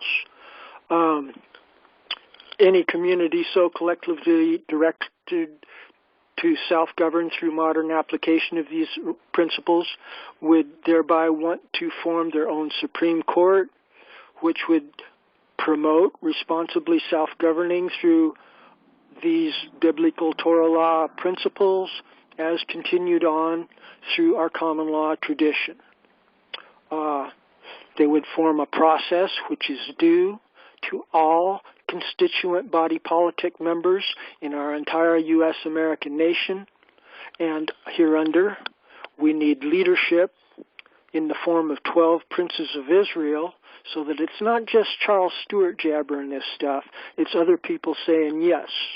We need to form our own responsibly self-governing communities, similarly as the 12 princes of Israel, similar as King Arthur's 12 knights of the Round Table in common law tradition. And hereby, hopefully, we can modernly apply these mandates of heaven to find leaders that are capable of serving the people at whatever level of government that they are comfortable assuming. And we have desperate need for leadership that is competent in these areas. And these men would be lawfully authorized to administer acts of force, sufficient to obtain and reasonably propagate truth, justice, and safety and peace among our American people. This is what is the mandate of heaven, is truth, justice, safety, and peace among our people. These would be men similar as described in Exodus 18, who would be men of truth, hating covetousness. These are good words. The biblical model mandate can be applied modernly by both left-wingers and right-wingers with equal enthusiasm if their hearts and spirits are pure and their motives are honorable. And that's basically my conclusion of my presentation of Section 3 here on enforcement and empowerment through our peace officers and organizing Posse Comitatus. And at that point, I'd like to break for comments and questions. I yield. If I may? Cindy, yeah? Yeah, this is Cindy in Florida. Who determines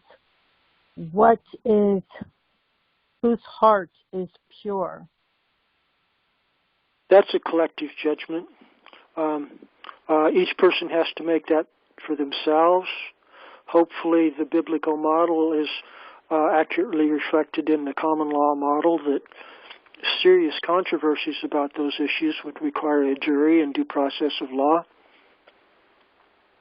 Well, that is my point. One of the problems that we find in this nation is many, many, many false gods determining the moral compass.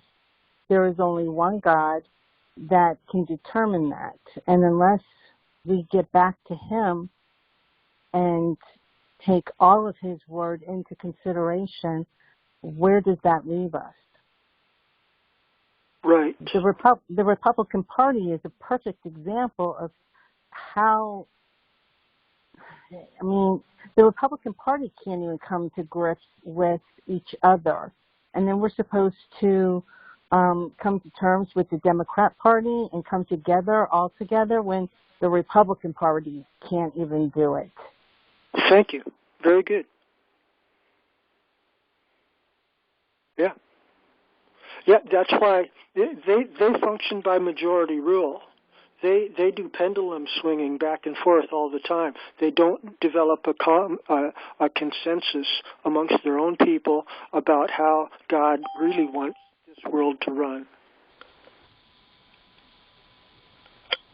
Hello. Yeah. So I think applying the principles that we're advocating here can cure those problems. But and especially the Republicans, they're the biggest Bible thumpers. They're way bigger Bible thumpers than the Democrats, and they should be looking at these biblical Torah law consensus building traditions. Common law has traditionally been considered a right-wing issue also. The Republicans should know this. I'm sure their lawyers, like Bill Barr, know about this stuff, but they're not doing it. And it's because their guilt is worse than the Democrats, because they know about these biblical common law traditions, and they're avoiding them. The Democrats can plead ignorance, and, it's probably true. They just don't know about it. But not amongst the Republicans that are doing this kind of municipal Roman Empire model of government. Charles, if I may, who's just joined us and announced himself as hello, would you like to introduce yourself? Yeah, this is Klaus in Iowa. Greetings, Klaus. What state are you? Iowa. Iowa. Yeah. Thank you. Next door to Nebraska. Welcome. Thank you. Thank you, Charles. Yes, we hear you clearly. Oh, my computer's working. Back to your statement, Charles. And while I agree with you that Barr and many of the other Republicans that are in leadership positions are like a huge problem that we face right at this moment is the Supreme Court justices that have just completely ignored the Constitution, which by the Constitution should cost them their jobs. But earlier you were talking about it needs to start at the grassroots level. Yeah. And this particular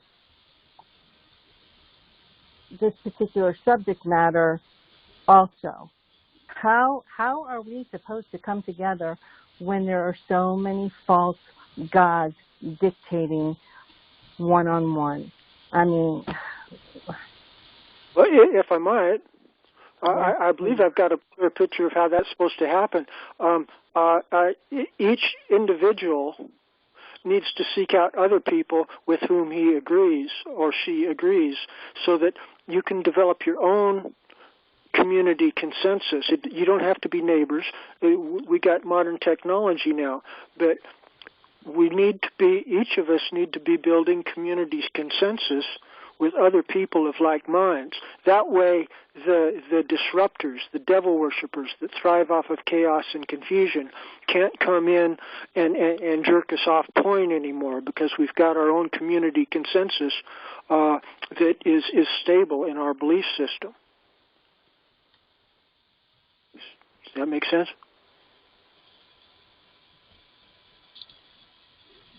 Okay, sorry, I had muted myself. Somewhat, but it still leaves us in alerts right now.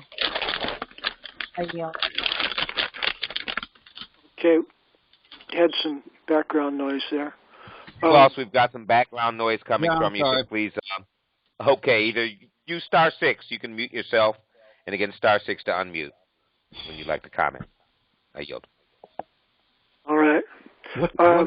What is mute on the computer keyboard? Same thing? Star 6, yes. Star 6. Okay. Star 6 should work for you. Okay. If not, if you see a microphone, just hit the microphone to mute you. All right. I hope, yeah, Cynthia, I hope we addressed your issues. It's going to be a continuing problem. Obviously, we're surrounded by purposefully engineered confusion and chaos. So it's going to be a lingering problem. But if we're diligent, go ahead.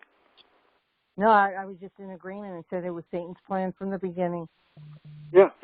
That's why it's important that we remain humble and prayerful, and we're sincere in trying to build well-reasoned consensus with our brothers and sisters here. And when we come to points of disagreement, it's a healthy thing to agree to disagree and put it on a back burner, so that as long as we're inclined to believe that their intentions are still good, we can continue working forward with them in areas where we might still be able to build consensus and that are also of value in saving our nation from the devil worshippers that are scheming to enslave us all. Agree. I yield. Thank you, Cindy. Is there other comments or questions on these points? Or on my summary of the executive officers and the peace officers and my idea about taking the entire everything that's in control by the executive department of machinery of government of the USA right now, and taking it and dismantling it and put it under the control of each of the sheriffs in each of the counties of the USA. Is there anybody that would like to comment on whether or not that's a good strategy to pursue for invigorating the health and accountability of our American people and nation here?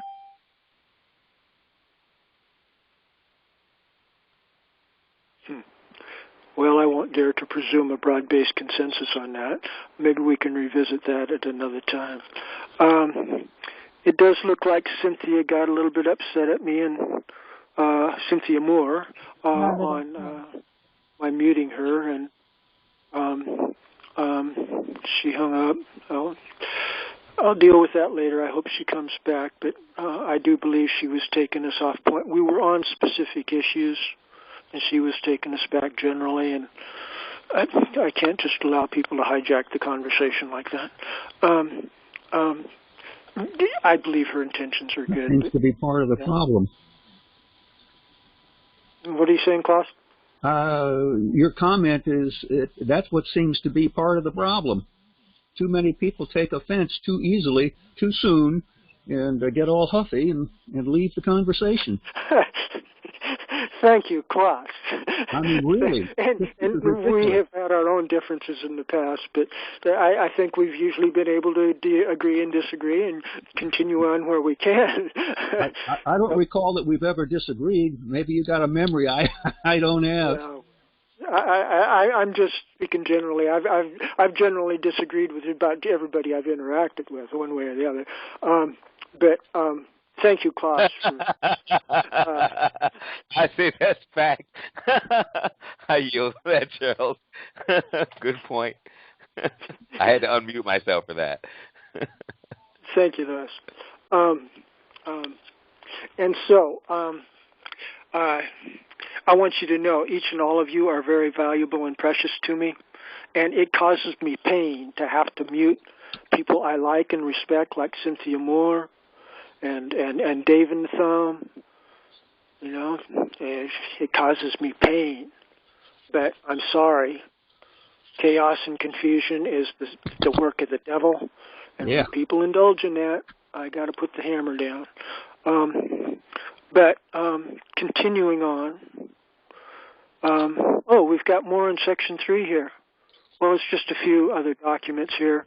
Organizing our trusted peace officers, grassroots, bottom up, precincts, townships, and counties, the 3 web links. Affirming our who's qualified elector and who's not a qualified elector. Anybody in the conference here like to challenge the qualified elector status of anybody else in the conference? We ought to touch on that issue in case anybody's really steamed about anything. Anybody willing to challenge the qualified elector status of anybody else here? Or maybe even a politician like Judge Roberts of the Supreme Court. Maybe he's not a qualified elector. Biden's certainly not a qualified elector. We ought to be able to develop a consensus around Biden not being a qualified. Well, maybe Lewis might throw a monkey wrench in that.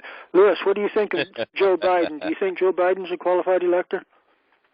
Charles, I would be the one that throws the monkey wrench in that one right there because I'm Team Biden as opposed to the administration that was just there. I think that what we're doing, and I think I've mentioned this on other calls, the administration does matter that's in place for dealing and interfacing with the de jure. And when you've got an honorable administration in terms of at least recognizing the rights of those people that come forward in their de jure capacity and whatever way that they're calling out their public servants, whatever way, water company, I don't care where it is, okay, at what level. If we've got some that are then at least recognizing and respecting the rights of that people that are coming forward in their de jure capacity for whatever reason, then I support that position. And I don't think that past administration was respecting rights, and I am much more helpful or hopeful, if you would, of the incoming administration. When you're saying past administration, are you referring to the Trump administration, or are you referring to the the Obama administration? No, Trump administration. I didn't have issues with the Obama administration, which I did a number of things in terms of authenticating birth certificates, other filings on the de jure side that were recognized and respected. And why do you think that they don't recognize rights? No. I think I heard you say that. Right on the de jure, on the de jure side, specifically the de jure side, rights in terms of some of the filings. I was not pleased with, You know, I've not yet had to. I've not had any court interactions with any judge that was a Trump administration appointee, so I can't speak.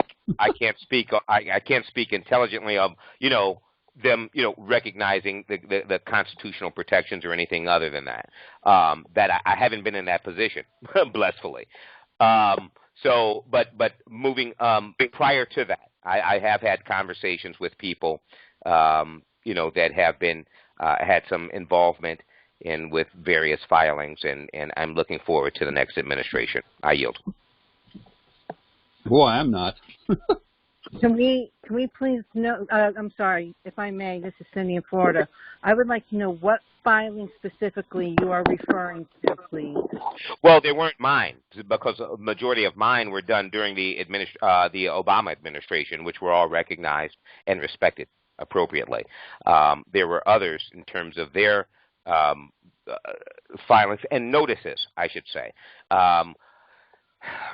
Some regarding secured party creditor notices, some regarding authentication of birth certificate notices, some others regarding any negotiable instruments for presentment and then they might have reached out to another entity in support of their, or as an authority for their instrument.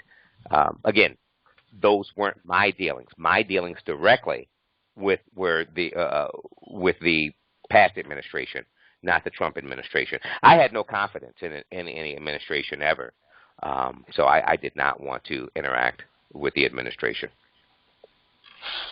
So, well, here, it's because third party, what I'm stating. So I wouldn't want to speak. I wouldn't want to bring it forward as evidence because it's third party information. It's not direct. Okay. Okay, great, because you brought this into the conversation based on the third party situation, because this nation is supposed to be run by the people, for the people. Because, I have some issues with the past administration and their dealings with health care and things that they don't belong in. The government is never supposed to be involved in my health care. That's between me and my doctor and my insurance company, which I no longer have because I can no longer afford it.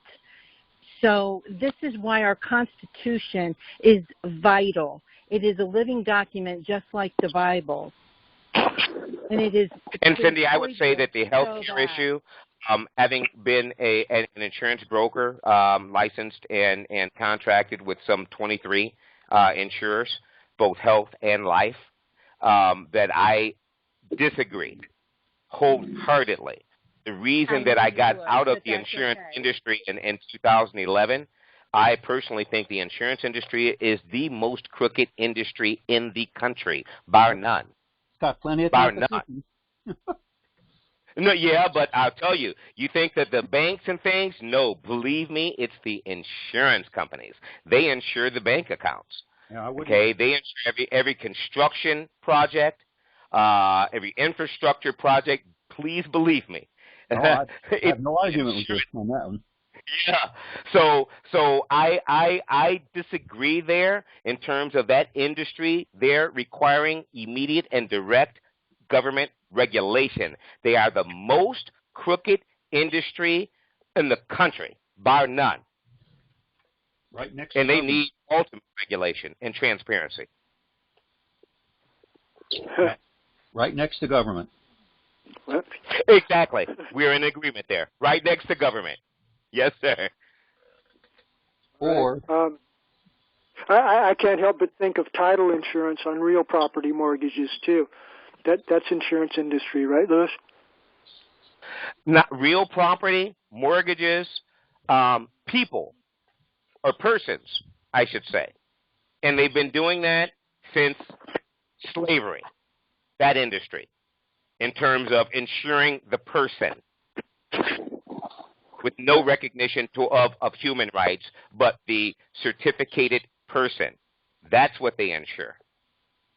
Yeah, they assign a value to it. Right. It looks like we're a little bit past our 2-hour mark here. Should we bring to a close our formal business meeting here, Louis? Yeah. Yes, we've gone over by just almost 10 minutes now, so go ahead and... Okay, well, yes, keep in mind, everybody, that we do continue with an after call here, but that at this juncture, we do like to formally conclude our main business meeting. It was a little bit colorful. We had some honest, sincere, deep-felt emotions and sincere beliefs expressed, and no pain, no gain. We're trying to build consensus around God's righteous, neutral, truly objective views on the matter for promoting justice and peace here. And frequently, it's difficult for us to achieve a consensus. And so it just takes time and energy and humility in working it out. But hereunder, recapping our business meeting, I do believe we have made some progress in these important areas, and this brings to a conclusion on this date of the 19th of December, 2020. This brings to a conclusion our formal business meeting. I am Charles Stewart. And at this point, open discussion. Anybody wish to carry on with anything that you're inclined to discuss here?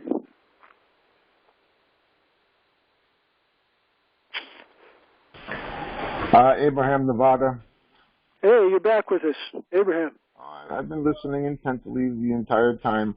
I really think that at some point we've got to corral the initiation of putting up the URL with the documents and having people affix their interest by putting their or signing or fixing their name that they are an established qualified elector, justice of the peace, town constable, and start to flesh that out so that we start having these entities, or personages throughout the entire country start to form, so we can get that snowball rolling before we all grow old and die.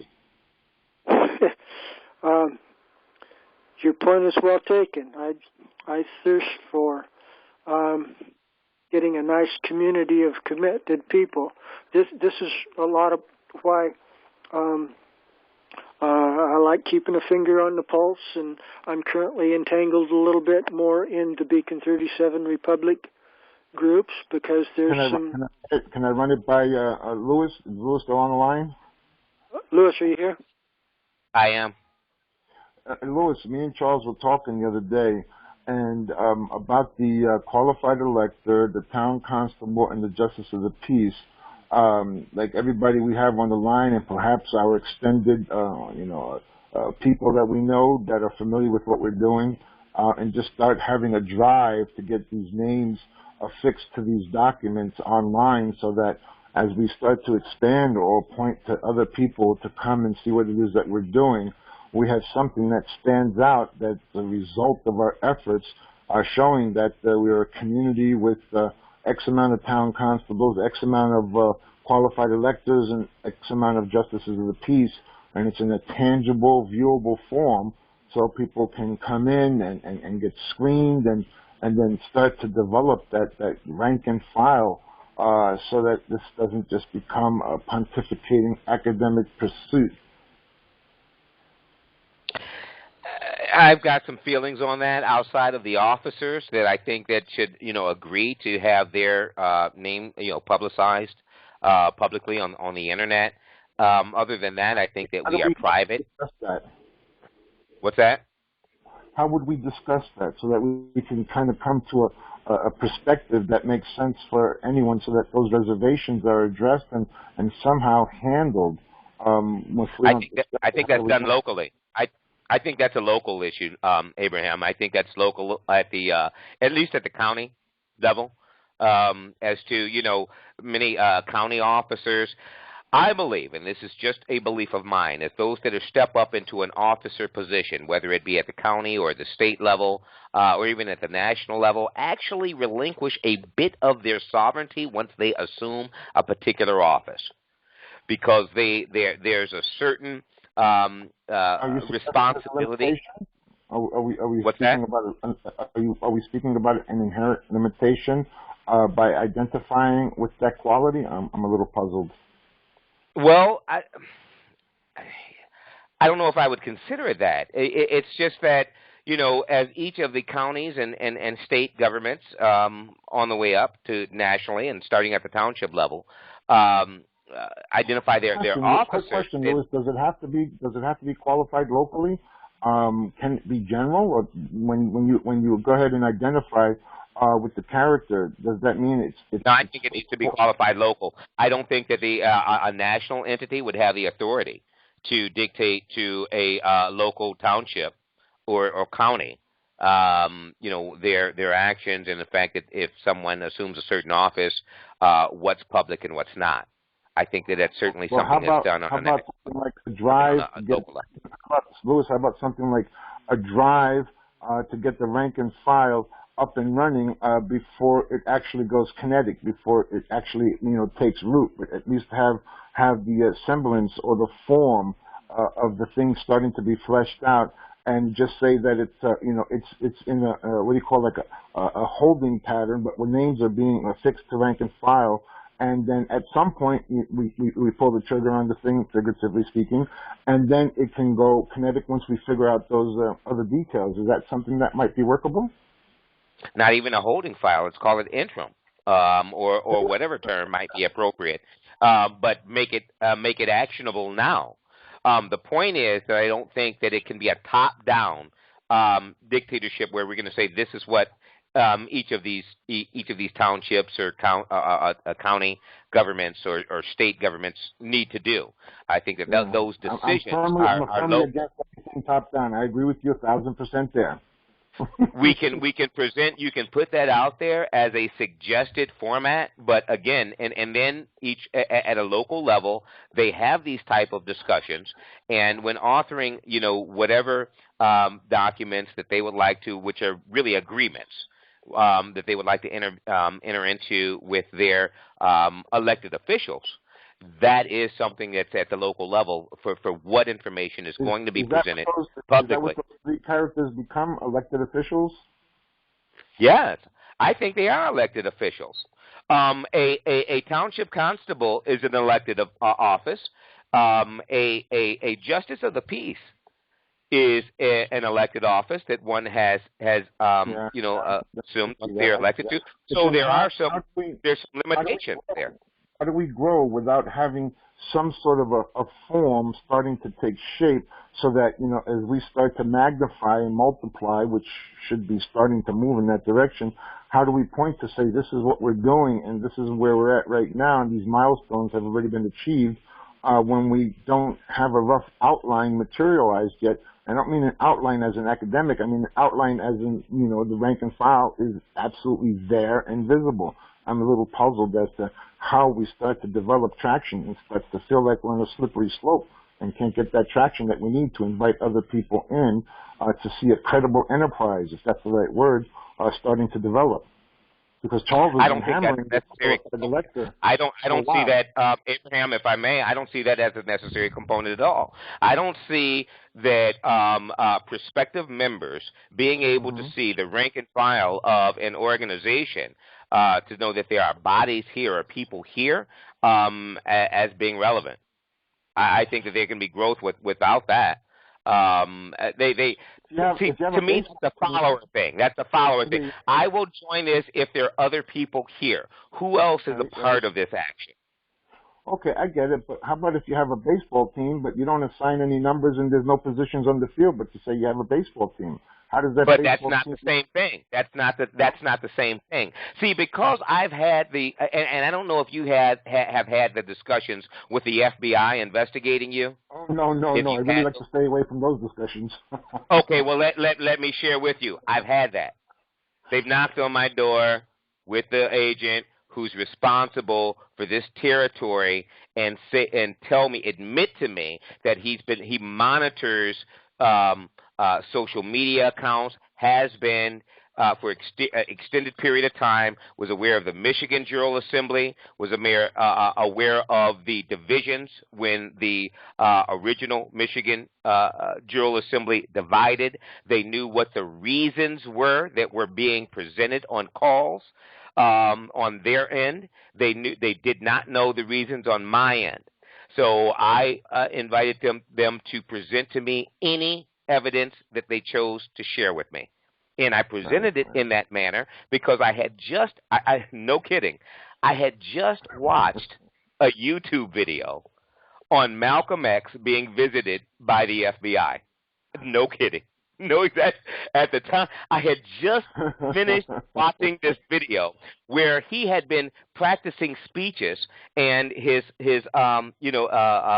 those associates had suggested that he record his practice, and during the practice, it was interrupted by a visit from the FBI seeking information on the beef between he and Elijah Muhammad.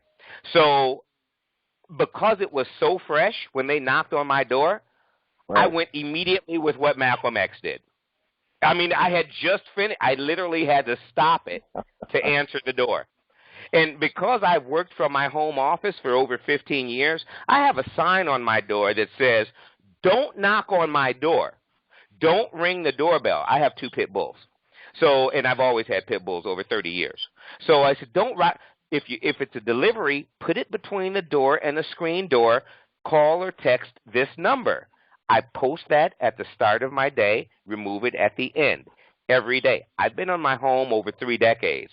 The mail people know me.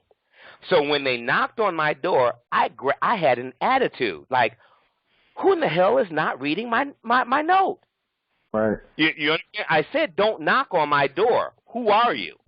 And I go down and open the door with the attitude like, who in the hell? And it's the FBI with a training. This particular agent has a training.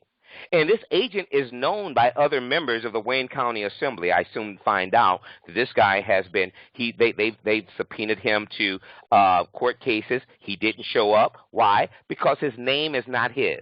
They operate under an alias. It is not their true name. Well, then help me to understand something, Louis. Then how do we go from where we're at to having several hundred members that are bona fide in multiple states across the nation, so that there's a credible structure that can start to move forward in a capacity that's recognizable to have some sort of an effect where we're operating in a real form rather than kind of academically reviewing the thing constantly. I'm a little puzzled. My opinion is you identify those, which I've done and started having those conversations in the Wayne County Assembly and Michigan Republic calls, identifying those that are reachable. See, I don't do face-to-face at this time. So when there were others in the Wayne County Assembly that were veterans and wanted to meet with those with the veterans, and there were other specific populations, you identify those numbers, where they are, how you're able to. When you're talking to groups and you're explaining what it is you're trying to do, because there's a lot of merit to the body of information we're working with, and I tend to think that it is doable if we can achieve what you call critical mass. But how do you speak to other entities or organizations and say, this is what we're working on, this is the idea that we have as a pattern, and we'd like to develop this pattern, and we'd like to see if you'd like to, throw in with us to make this happen. And they say, okay, where are you at in your structure? Where are you positioned so we can see how farther we are from the goal? What do we got to do to get closer to achieve, the objectives? Then how do you point to anything structural? You just can't say, come to this meeting, this Saturday meeting, and then all will be revealed, because there's not enough tangible structure that's fleshed out. So how does that happen? I'm at a loss. Well, you're asking me to answer a question that you've got literally number of groups across the country trying to answer this very same question right now. And if I had that answer, The Beacom 37 Republic group wouldn't be, in their position.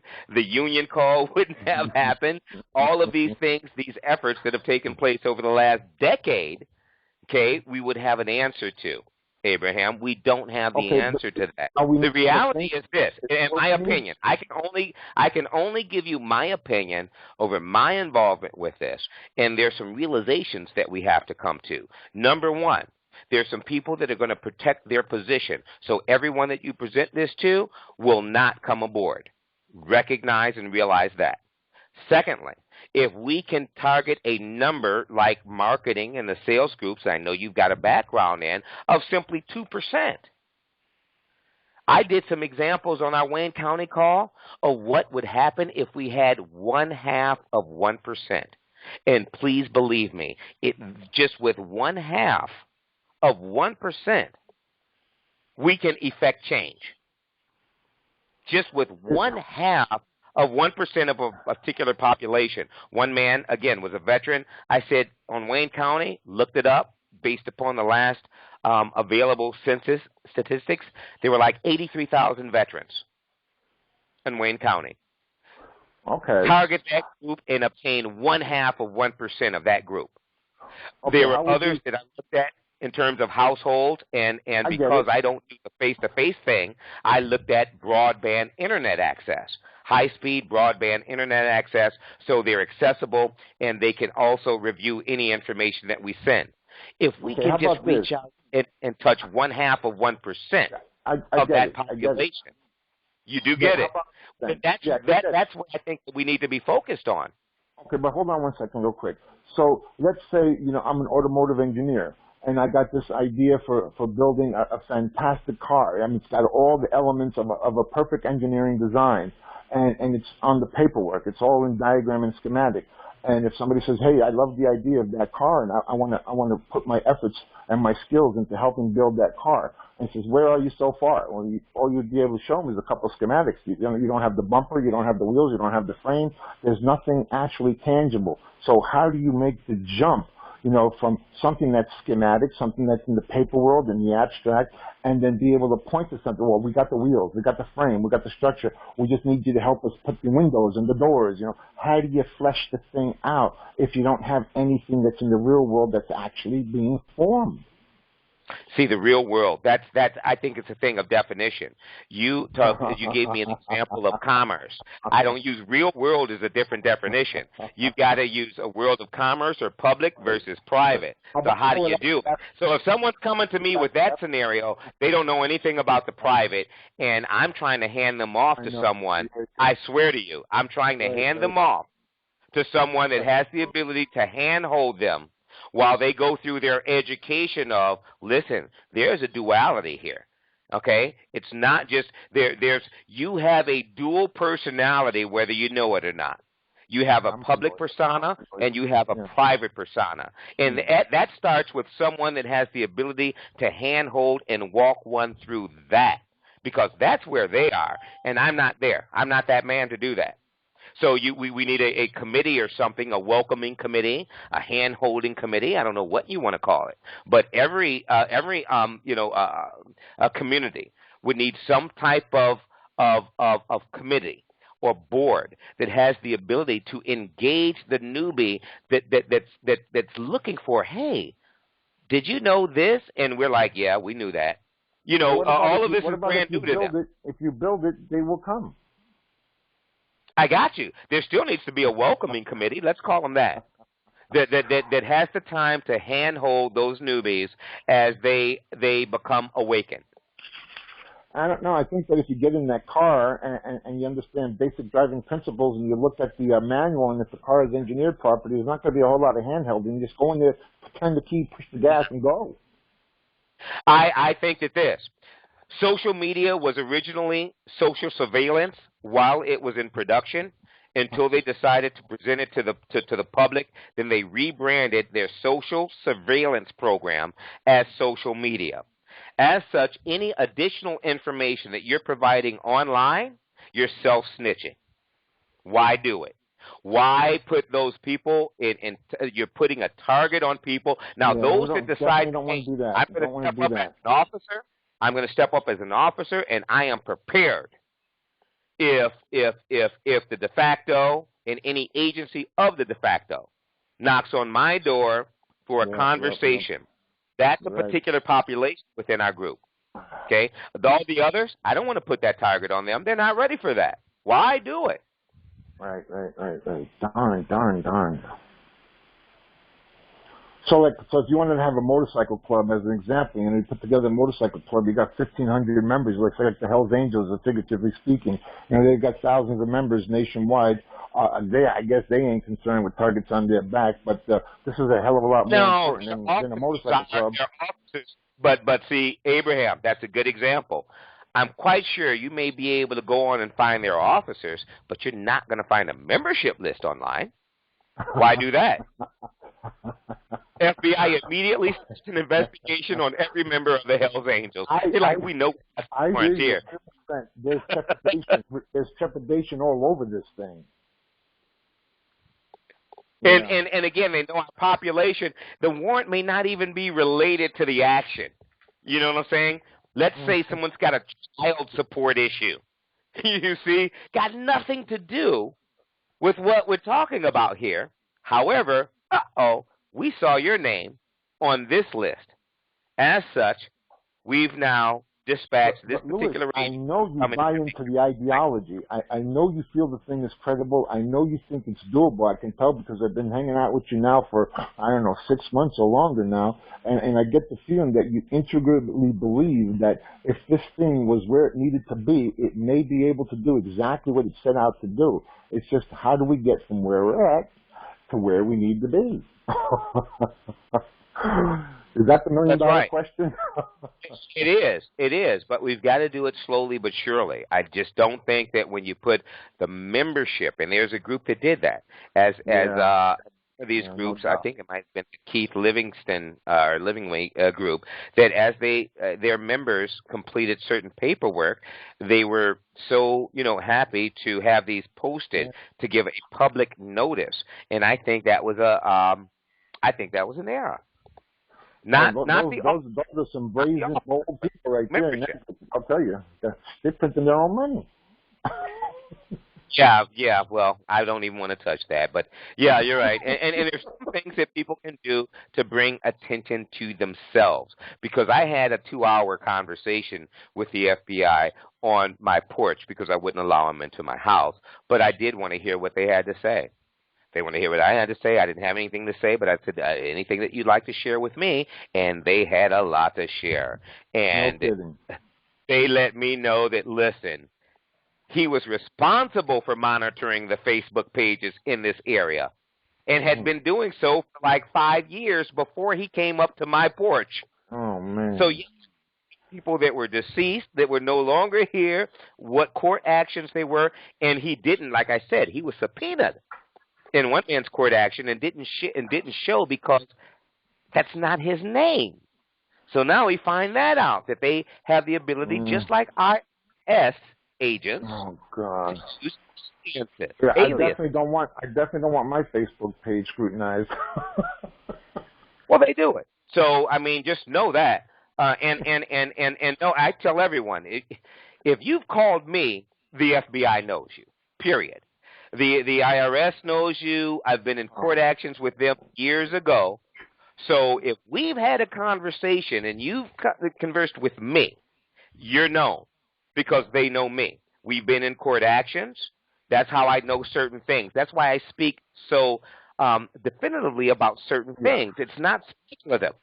See, when I've been in a federal court, and the IRS is on the other side, and they're on the other side there in the federal court, you go from, well, I read this web page to, no, this here is fact. And there's certain things that are fact and, other things that are still haven't been proven as fact. So with that, I yield. Is there any way to do this thing stealth-like so there's no visibility to the outside world until it's ready to land, so that this way we can have a semblance of the structure being fleshed out in a stealth mode until it's ready to come in for a landing? Is that possible? Can I jump in? Not in this. And Charles, I'll yield just my opinion on that. Not in this day and age with the technology. I don't think that stealth that's impossible. is possible anymore. Yeah, I yield. And call it Candyland. If I might, gentlemen, 2 points. The technology. Billions of dollars are transferred around the world all the time in encrypted internet communications.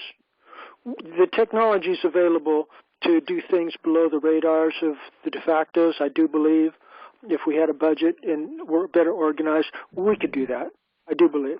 But the larger point I'd like to bring to the table that I probably haven't articulated clearly, but especially with Lewis and in the spirit of Abraham's general discussion here about how to get the tires on the car actually on the street and running, I do believe that there's many more options available to us that are low risk and extremely empowering that the regular Beacon 37 group and Charles, National Assembly group are entirely unaware of.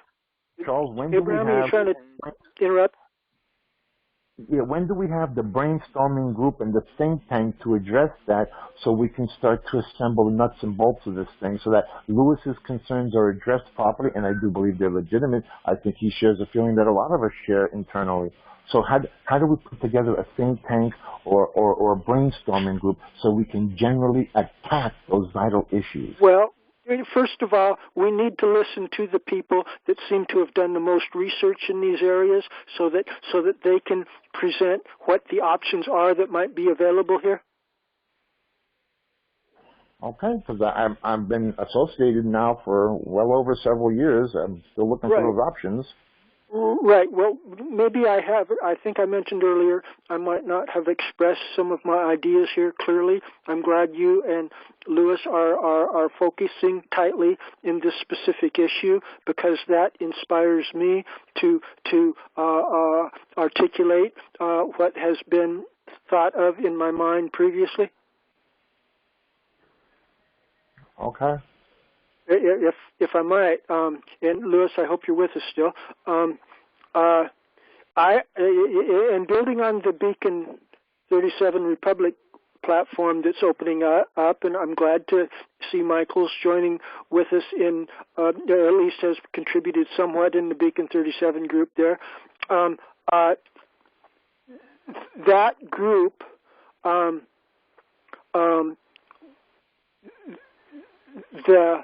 they are a collective consciousness all to themselves, and I can't help but thinking that presenting propositions to them similar to what I'm about to word here would be advantageous. And of course, we can do it ourselves if we get a brick wall in our face. But I'm optimistic about the Beacon group and maybe even the National Assembly group that Michael has been patronizing more, and even the Anna von Wright. Any of them might open up, but I think there is a low-risk strategy to doing this.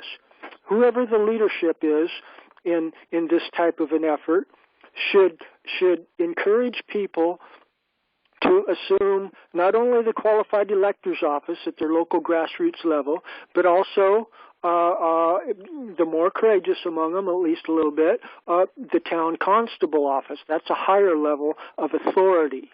That's a really serious level of authority. That's a peace officer. That's like that's more authority than the chief of police or your local municipal police department, technically speaking, in real law. And also to assume the office of the Justice of the Peace Judicial Officer for the entire precinct that they reside in. These offices are vacant all over the USA. And of course, like everybody knows, there's big uphill curves there, and it will be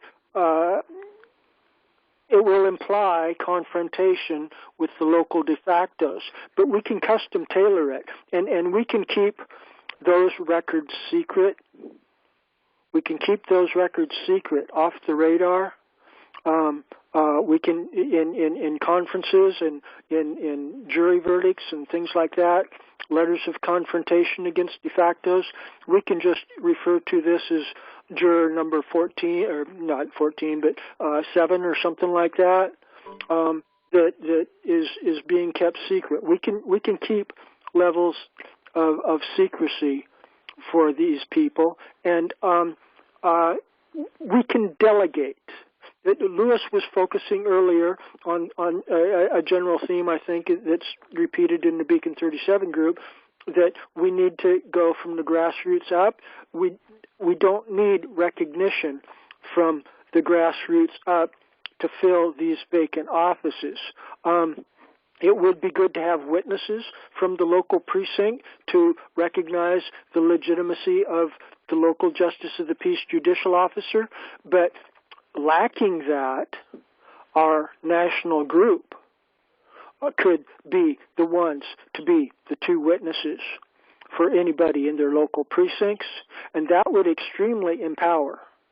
Because at that point, the local justice of the peace judicial officer can say, well, I haven't got around to organizing locally yet, but I am recognized by a national organization promoting these constitutional ideals, and I've got oath sworn affidavits from 2 witnesses of our national organization that affirms their sincere belief that I am quite capable of discharging the duties of a justice of the peace judicial officer for this precinct.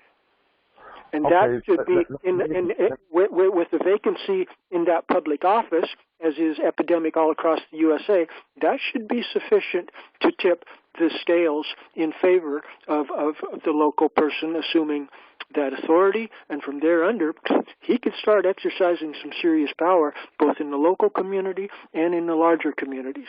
I'd yield there. Okay, so let me spin this one around. So let's say where I'm at in Nevada, right? Let's say I go on the Rampage and I put together, a 100-man organization, and they're all qualified electors, and a select portion of them are town constables, and a select portion of them are justices of the peace. And from wherever I build that rank and file here in my local community, most likely, I guess, patriot groups, other groups that have already assembled, and I present them with the idea, and I assemble the structure here locally. Does that mean that in other states around the country where we have a loosely knit association, that they would start building a mirror organization in the different other states as I'm putting together that organization here, and then at some point they converge on a national scene? How would that work? Certainly the other communities could follow your model, and as opportunity might present itself, yes, the differing groups would naturally want to join together to lend support. One of the big issues is when you arrest people, where are you going to put them? We'll need a jail. One of our primary objectives, I think, should be to reach out to all the sheriffs in the USA. There's only 3,000 of them. We could do a mailing campaign to approach all the sheriffs in the USA, asking them if we have people that we've arrested that are lawfully arrested, but we don't trust the de facto jail system. Would you be willing to house the people we've arrested here that are guilty under common law, but are not guilty under evil empire mass confusion law? A number of angles could be done there to promote interaction with local sheriffs. We can empower those sheriffs massively. So I think there's lots of opportunities at our fingertips, especially if we start having people willing to assume these vacant offices under the sheriff at the smaller precinct and township levels. Does that answer your question? I think fleshing out the organization way before the thought of any kind of arrest comes into play. I'd like to have the damn car physically formed before I try to throw somebody in the back and arrest them. Or without a car, figuratively speaking, The organization is the car. If I have my 100-man organization set up over here, that's way in advance of any kind of sort of an arrest, and then have the assembly of that 100 organization with the percentage of justices of the peace, the percentage of constables, and have that entire structure fleshed out, and everybody knows what the objectives are, and they understand in the near interim future exactly how this thing is going to unfold and start picking targets.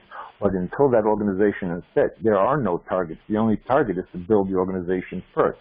And if I've got to do one here locally and say, hey, this is what it looks like, and this is already established here, at least in the rudimentary form, who else is going to put a mirror-like organization of this structure here that I've accomplished here locally with your assistance and maybe Lewis's assistance to be able to help me think through this, and then as people see it develop here and I have to take lead and do it myself here, and then perhaps it will grow through osmosis in other parts of the country?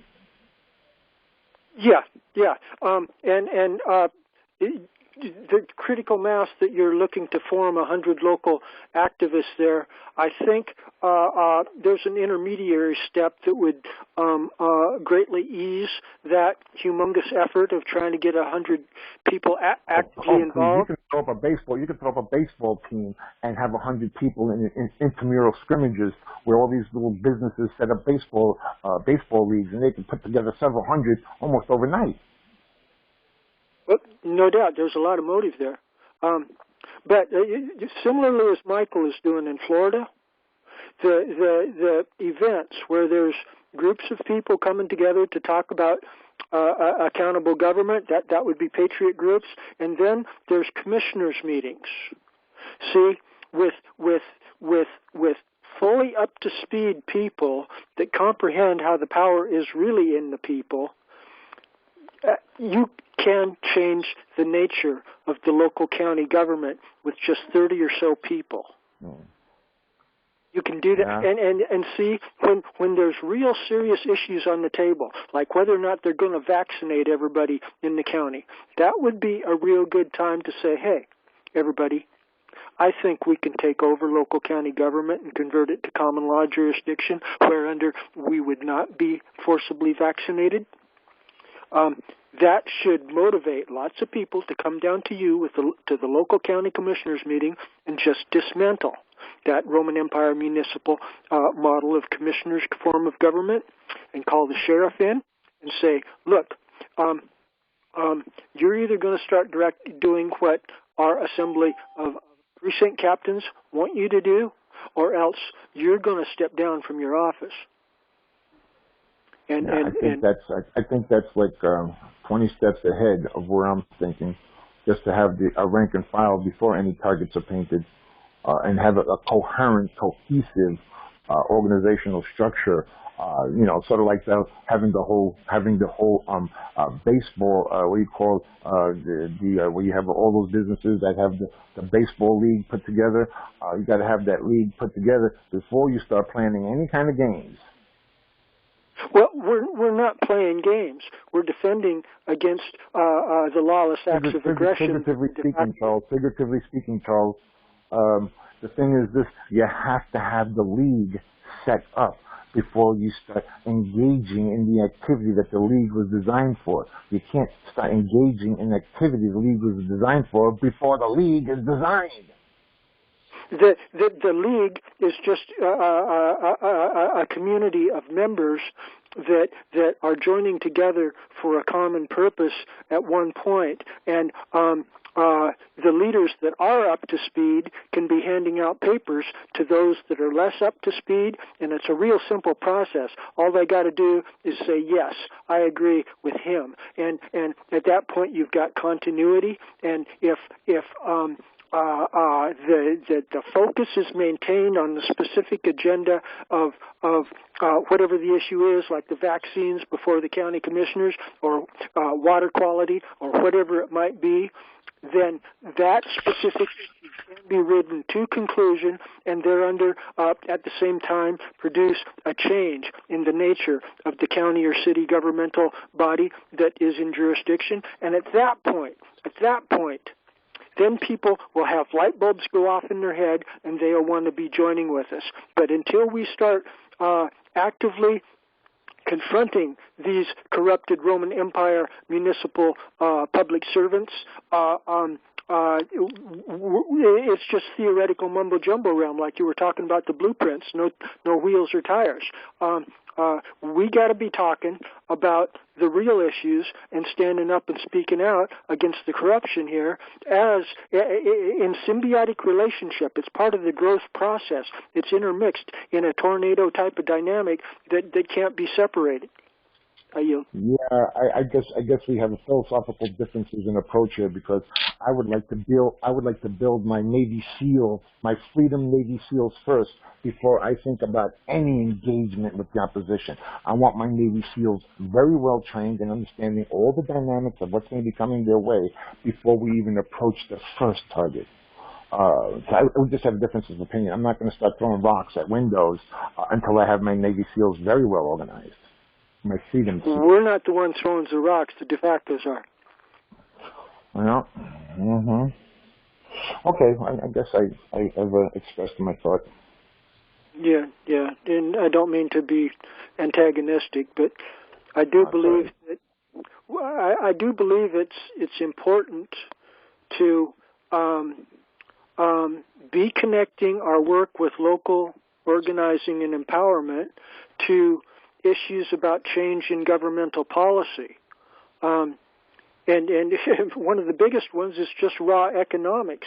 That we don't even need to talk about the coronavirus to just talk about the economics of getting empowerment to the common people, but how are they going to pay their utility bills if the only thing the local city that's monopolizing the utility industry will take is Federal Reserve notes. The local city or county should be having local community currency, and we should be able to build consensus about that. And people that are willing to volunteer to do the work that their town constable assigns to them, they should be getting economic credits whereunder they can pay their utility bill. See, things like that would be bringing it to the real world. That would be putting the tires, the axles, and the frame together so that people could say, oh, hey, yeah, there is really something being built here. I'm getting economically empowered. And I don't want to belabor the point, but this is a really important discussion because it's talking about optimal strategy for recruiting into the larger movement. And I do believe it is important to be addressing the real-world issues of the de factos that are aggressing against us relentlessly. They're trying to enslave us at the same time. It's the carrot and the stick thing. You're definitely, Abraham, we need to be having the carrots. We need to be enticing people and talking to people about all the benefits of joining our group and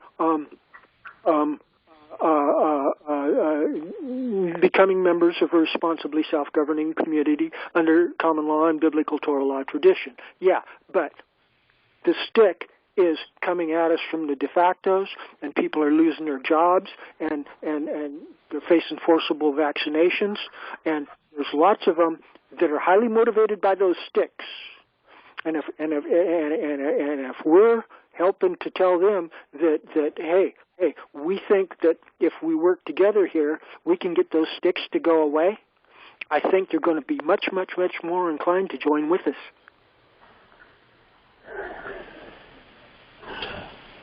If I may, I think that issue of able to discharge as opposed to pay, whatever account that might be, is definitely a big area of recruitment. You offer remedy there. Yeah, we solve our recruitment issue. You're right, but you better have your league intact, because you can't be a rumbo-jumbo group of people with a whole bunch of platitudes and no league in place. Not going to happen. Right. A lot of what you need there is a point man that's willing to be the first guy to be arrested. And I'm not trying to expedite this thing, Charles. It's like weightlifting. Don't try to pick up 300 pounds before your muscles are prepared to handle it. Right, but if we're talking about discharging debts through negotiable instruments that are legitimate under the Uniform Commercial Code, like what I think Lewis was talking about, then somebody needs to be putting those Uniform Commercial Code negotiable instruments into circulation, and if the de factos are going to pick a fight with somebody, it's probably going to be the guy that's signatory to those negotiable instruments, and that should be a person that is capable of defending himself in any legal proceeding, and I would be available for that duty if we might have a consensus around that. But thank you, Louis, for highlighting the economic issues. I think, Louis, we should raise that in the Beacon discussions, especially their alternative economics call, that we can discharge those debts for anybody on the planet. I think that's a common ground. I think that Brad and what he's talking about, I think that he might be receptive to that type of discussion. Okay. Can we raise that in the next, I think it's Thursday economics discussion there? Is there a Thursday economic? If so, I wouldn't be on that. Governance on Thursday is the one that I participate in. I know that there's a monetary call that I'm typically not available for simply because of my work hours. Okay, yeah, that was with John Root. Yeah. But it does relate to the governance issue too. Is there any way to work that in on the governance call? Nikki, yeah, I don't see that being an issue. I would bring it up unless John had a specific agenda. Nikki, do you have any opinion on that? Is Nikki unmuted? Yes. I guess I'm unmuted now. Can you hear me? Yeah. Oh, okay. What was the specific question? I've been answering phones here and stuff. Go ahead, ask the question.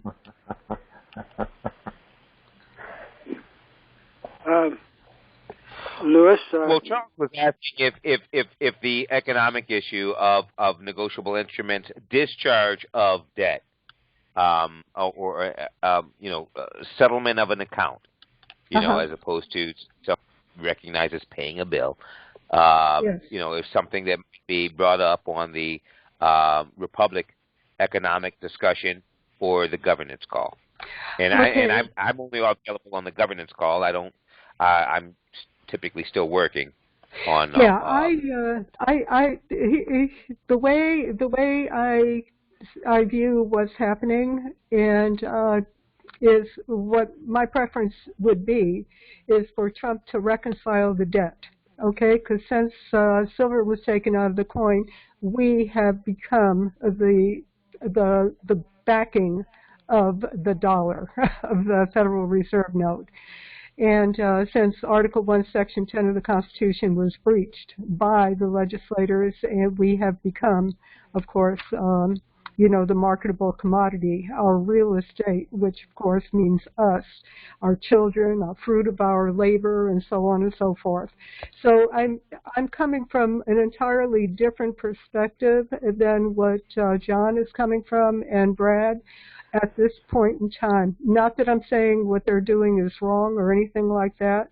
It's just that because of what I'm dealing with personally here in this area, and my issues, my preference would be to see the debt reconciled, every man, woman, and child paid back what they have been bonded, bundled, and monetized for since silver was removed from the coin. That means that, whatever the price was that was set for them, at their birth certificate or Social Security or whatever, number, just however they were monetized by the system that is for the profit of just a very few people at the top echelon that has the ability to print the notes. And that goes back to the seigniorage. And that particular word is very, very important when it comes to understanding where I'm coming from. However, I'm not saying that an alternate or, another system, alternative system, shouldn't be used at the point of time when it's necessary in order to, figure out what it is we're going to do going forward. Does that make sense to you? Yeah, Nikki, No, it does. That sounds like a great Go ahead, stimulus Abraham. check on the horizon. It sounds like a great stimulus check on the horizon, Nikki, if we could figure that one out. Yes, and and it's what we're owed. We've been bundled, bonded, and monetized for. And the thing is that people who have been on welfare and assistance and disability, not disability necessarily if they paid into it for that disability, but but what they've been, sucking off their own funds, since the beginning. So, they're going to get less than those of us who have worked all of our lives, paid into it, and never got anything in return, except the devaluation of the dollar. If the contract that I entered into back in 1957 or 58, the Social Security Administration, I would be getting over $5,000 a month if we were still on that same, if the dollar still was the same, marketable, commodity as it was back then. But today, because of the devaluation of the dollar, and it's not inflation, it's devaluation, because silver was taken out of the coin and so on and so forth. But the process remains the same, because pennies on the dollar, those notes are printed. So who in the world is pocketing the money that they're profiting off of the printing of those notes? You know what I'm saying? I'm going off on a tangent. I do. No, I really do. But this is the thing. I would enjoy at another time. Well, this might be I've just got to go because of my wife. A debate, because I get exactly what you're saying, but I would submit that the New Deal validates everything that you're questioning. The New Deal of 1933 validates everything that you're questioning, meaning that the Federal Reserve was giving the ability to control the currency and the elasticity of the currency, meaning that they could expand or retract as they saw fit in terms of value. It's monopoly money.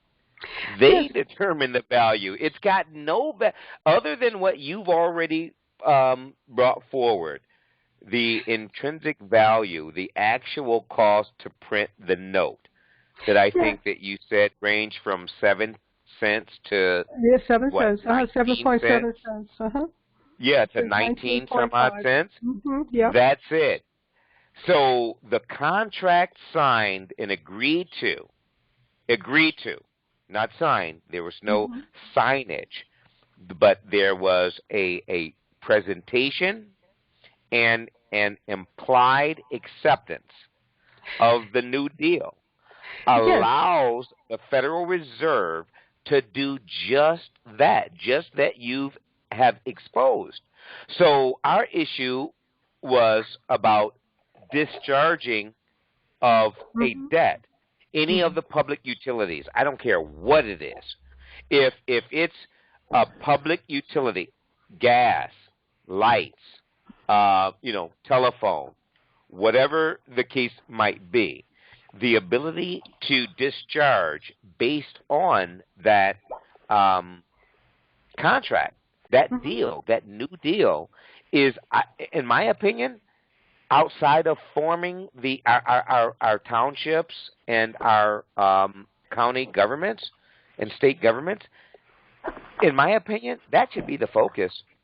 Oh, absolutely. Okay, enforcing the New Deal, because if you did that part alone, we would not, as private people, would not be involved in certain public controversies, because as the account statement arrives monthly, what we call the monthly bill, which is a statement of account, with a coupon for payment, and based upon their rules, a coupon is money.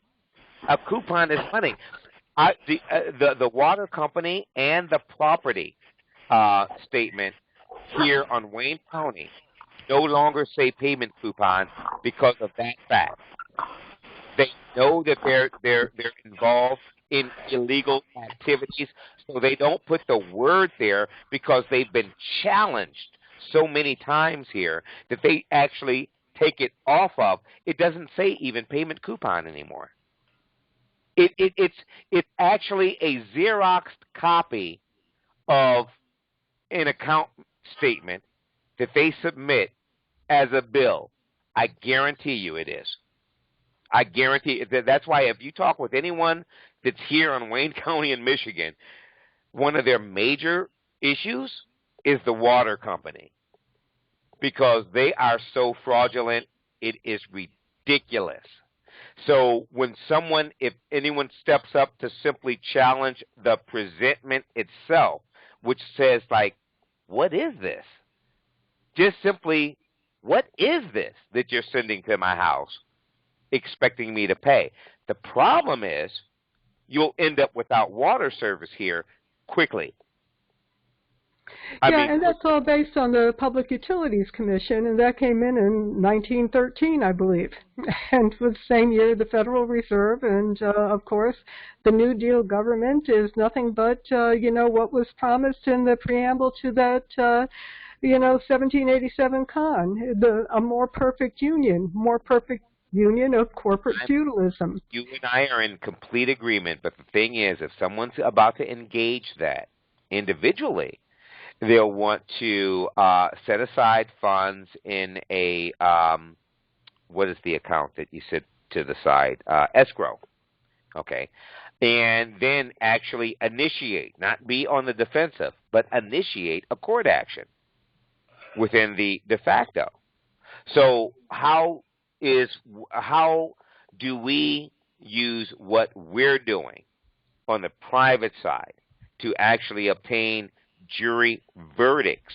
So even if we engage the de facto, which we must do because it's going to be the de facto which communicates to the corporate entity, hey, keep service on at this particular address when they're scheduled to cut service off at that address. How do we then, use what we're putting in place and then go to the de facto with a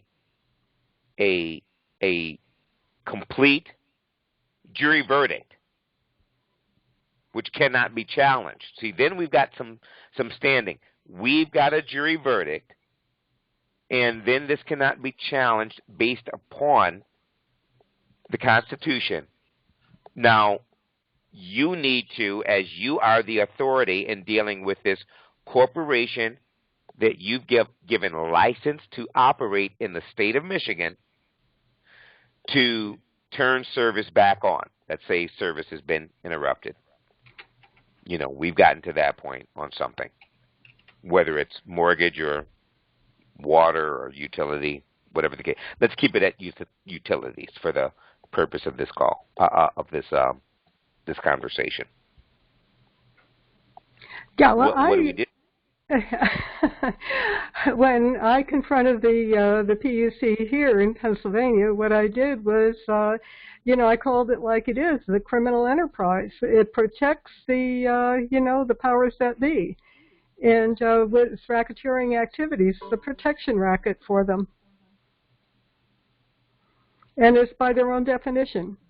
I'm in agreement that they use. I'm in agreement. They're the biggest criminal organization operating. You and I have we're not in disagreement there. Is what I'm saying. Not. So again, how do we use what we're discussing here to our benefit in moving forward?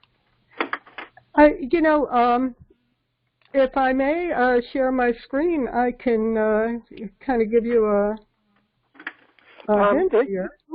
Can I jump in, please? Sure. Nikki, I'm glad that you and Lewis feel like you're developing a consensus, but I'd like to point out to Lewis that I think there's some evasive problems. The consensus is really evading us on the fundamental issues. I think you, Lewis, and I, and probably John Root, and a number of others that are more into grassroots empowerment are of a different mindset. I thought I heard Nikki say that she wants Mr. Trump to wave a magic wand, declaration of emergency or something, and to cure these economic problems. And I think her implication thereunder was that she was apprehensive about building a consensus with us on this agenda of discharging debts at the grassroots level.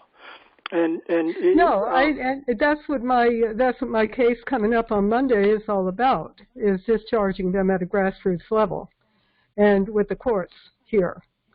But as for, reconciling the debt since 1964, 65, 71, whenever silver was totally removed in 71, I guess it was, then, pay back to every man, woman, and child. And I'm not sure Trump would be the one that does it. It would have to be done with a consensus by the legislative branch of government.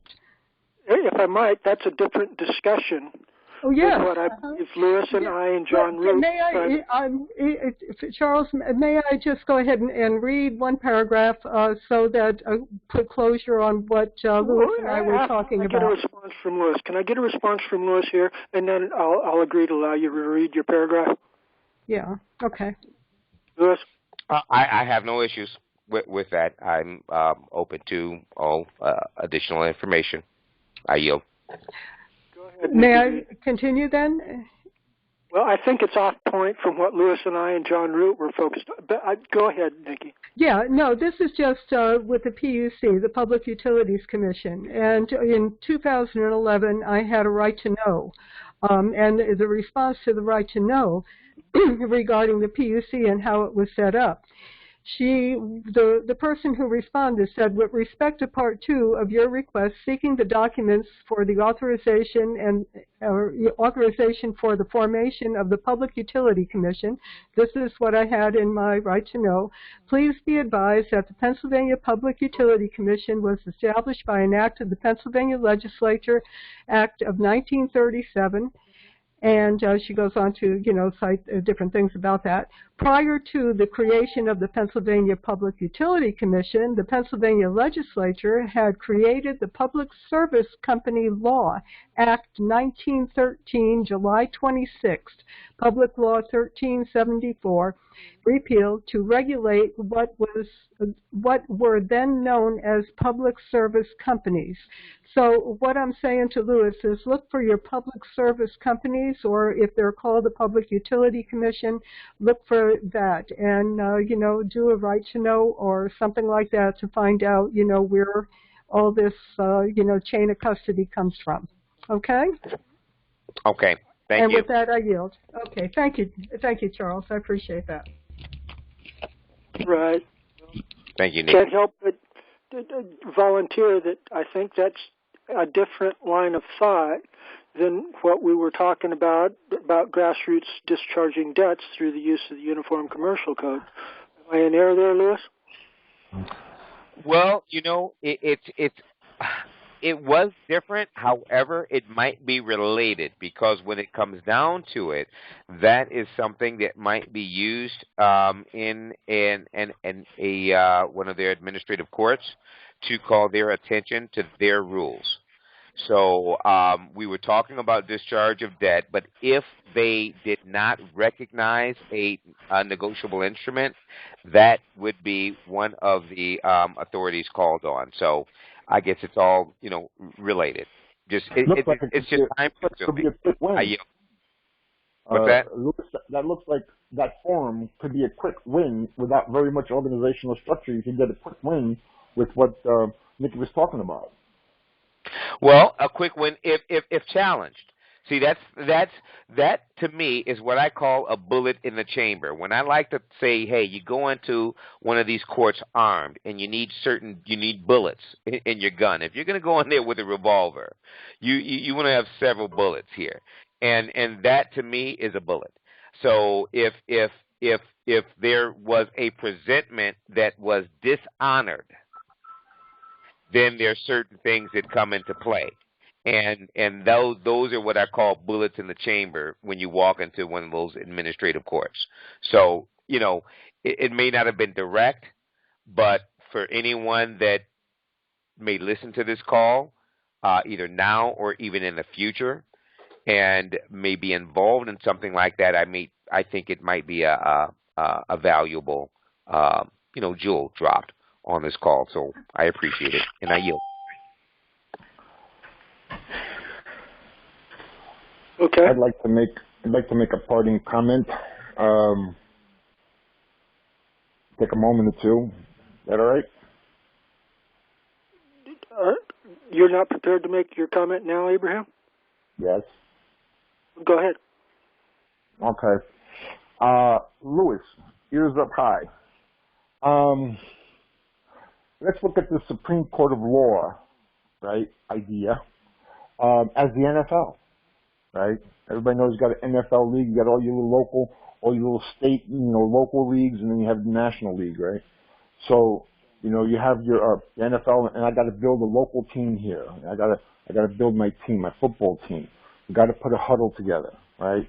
And when we huddle, we have our, just like in the regular football team, you have everybody who knows their positions, and they've rehearsed their positions, they've rehearsed many strategies, and they've rehearsed many plays.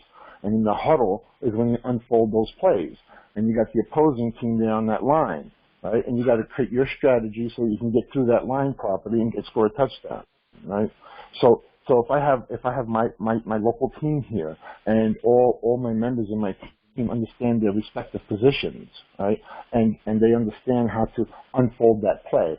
If I'm going to assemble my qualified electors, figuratively speaking, as a little NFL team, a microcosm of the macro, and they're going to have the justices of the peace or the constables, and that's going to be my team. I'm going to have a huddle, right? And then after I'm at the point where that team is established and that huddle has been very well rehearsed and we understand the movements that it's going to have when it's time to hit that line, then all those actions that Charles was speaking about, when you can start to surgically remove the mechanisms of state, once you have your huddle established and all your members in your team understand exactly what their position is and how that play is going to go live, right? Is that kind of the level we're sticking on? Because then that would mean each one of our locales would be building our little division of the NFL team, in this case Supreme Court of Law, but in a pocket version in each community where we're based at. Me out here in Nevada, it wouldn't take much for me to put together that assembly of a team. And does that sound analogous? Well, you know what? You picked a sport that is very dear and near and dear to my heart. You picked the NFL, and I think I've shared with Charles that that's my one vice, that my still connection to the corporation. The Super Bowl and I were both born in 1966, so we grow old together. So whatever Super Bowl it is, that number, that's actually my age on this every year. And until the recent expansion, which pushed the Super Bowl into February, actually prior to that, the Super Bowl was actually on my birth date every 7 days. Every as it moved through, and until it now moved to the first week of February. It used to be the end of January. I'm a January 28th Aquarian, just on it for the record. So right. You picked an analogy that was very, very near and dear to my heart, and I can tell you how we have modified it here on Wayne County, specifically. The town constable would act as the referee here, the one that actually calls any offenses. The justice of the peace would be when they have a call that's disputed on the field, and they have the tendency to call into New York to have a particular play reviewed. That would be the justice of the peace level. Okay, so in other words, the decision regarding a particular offense is made right there on the field by the constable. Now, the difference in how we've modified it here in Wayne County is that the facilitator of the township or county assembly is nothing more than a quarterback in this analogy. So that might be the one discussing the play in the huddle, calling a play and listening to any objections. You call the play, the receiver's like, no, I'm open. I'm killing this man over here. You need to do this, this, and this. That's where that dialogue takes place, in the huddle. And so in that analogy, I would say that the township constable is the ref, calling any offenses, offensively or defensively. And the justice of the peace would be the one when they need to call, they need to take it to a higher level, and they need to call New York for a review of this particular offense. So to me, what's most important there, the people on the field, the qualified electors, and the facilitator of the call. And I don't think that that person or people has a different status. It's not a town constable, not a justice of the peace. Louis, I put a call out. I put a call out, and I surgically target organizations here. And figuratively speaking, I say I'm putting together a unique league, sort of like the NFL of the Patriot community.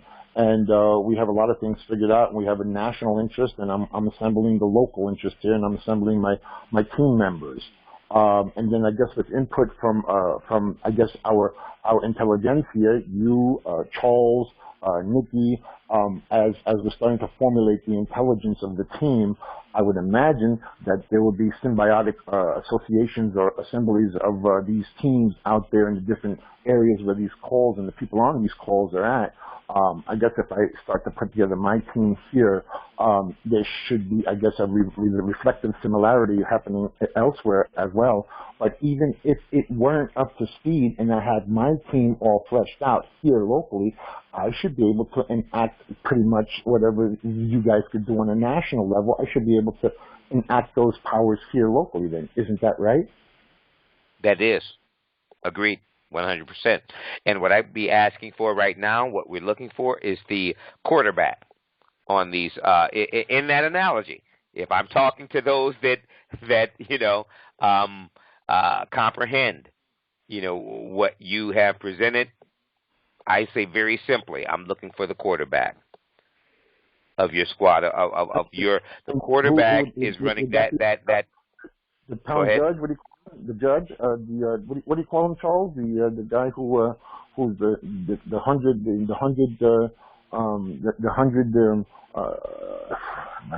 justice of the peace. Justice of the peace. That's at a different level, though.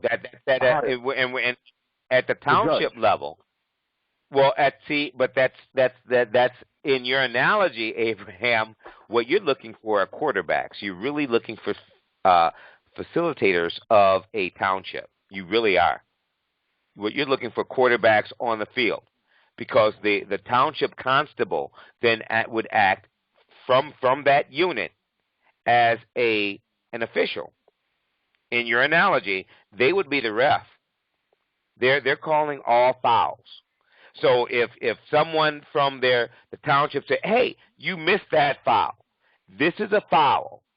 I have this corporation which is trespassing on my rights in this manner," whatever that's a foul in your analogy. Okay? That's in the position of the official. What we're looking for are quarterbacks to build the team and run the team.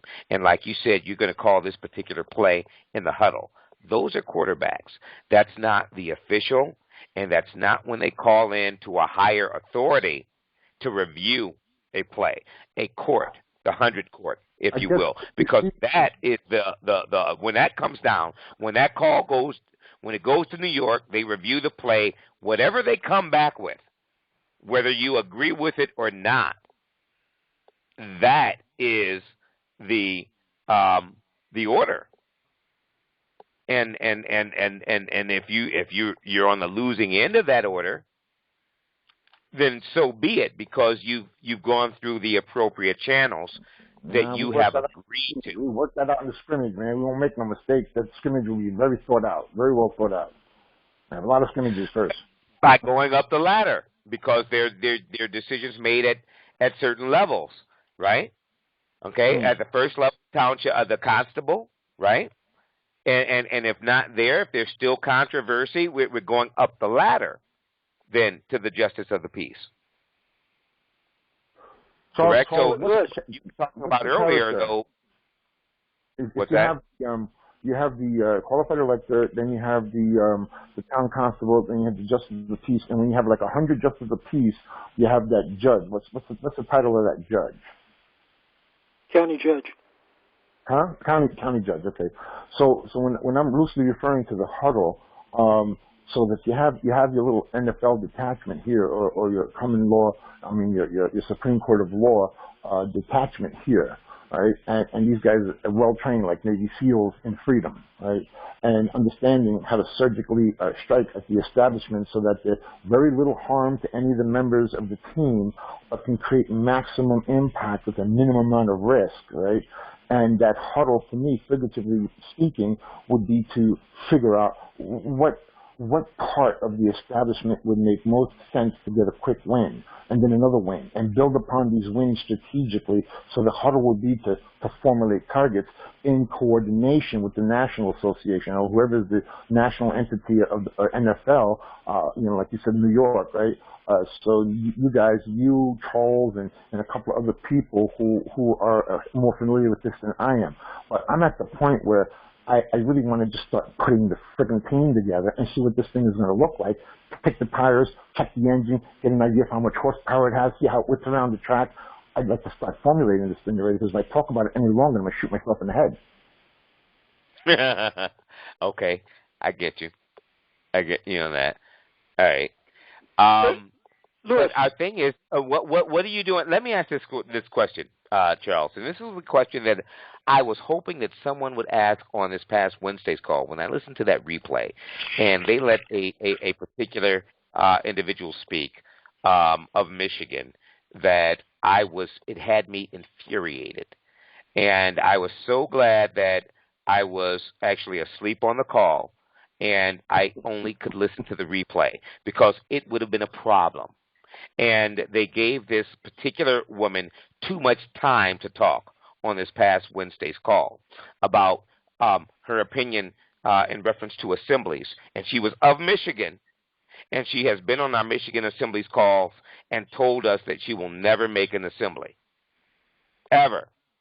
And we've had Michigan Assembly people that have supported her in court appearances. So I'm telling you, when I tell you I was talking back to the replay, it was ridiculous. I'm not kidding you. I was literally yelling at the replay of the call.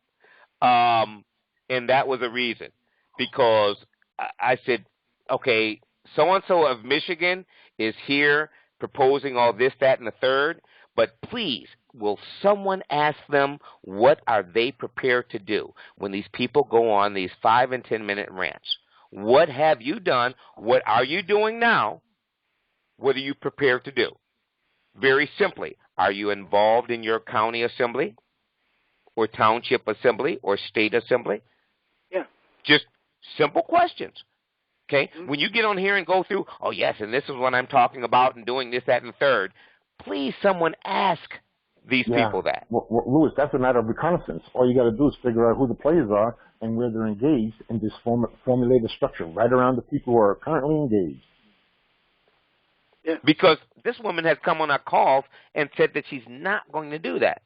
So, and again, our people have supported her in making appearances and supporting her with these, some of these administrative court appearances, and can speak specifically, firsthand knowledge. I wasn't there, but they called me during the time. They literally asked me to ban her from any of our future calls.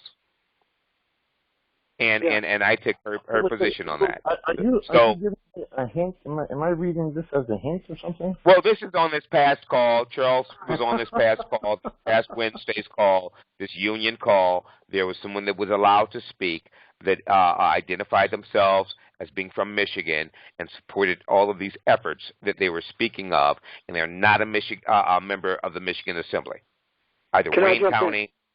Yes, please. 2 points, Louis. First of all, apparently you've got the ability to download or at least listen to copies of those union calls. Michael and I believe Abraham would dearly love to be empowered by knowing how to at least listen to those calls and preferably download and save them. Is there any way you can help us with that? Unfortunately, I can only listen to it. I do not have the ability to download and save. And because they use the same number, if you notice, it's actually the same number on Tuesday night, Wednesday night, Thursday night. It's only available for one day. Once the Thursday night educational call takes place, it overwrites the Wednesday call.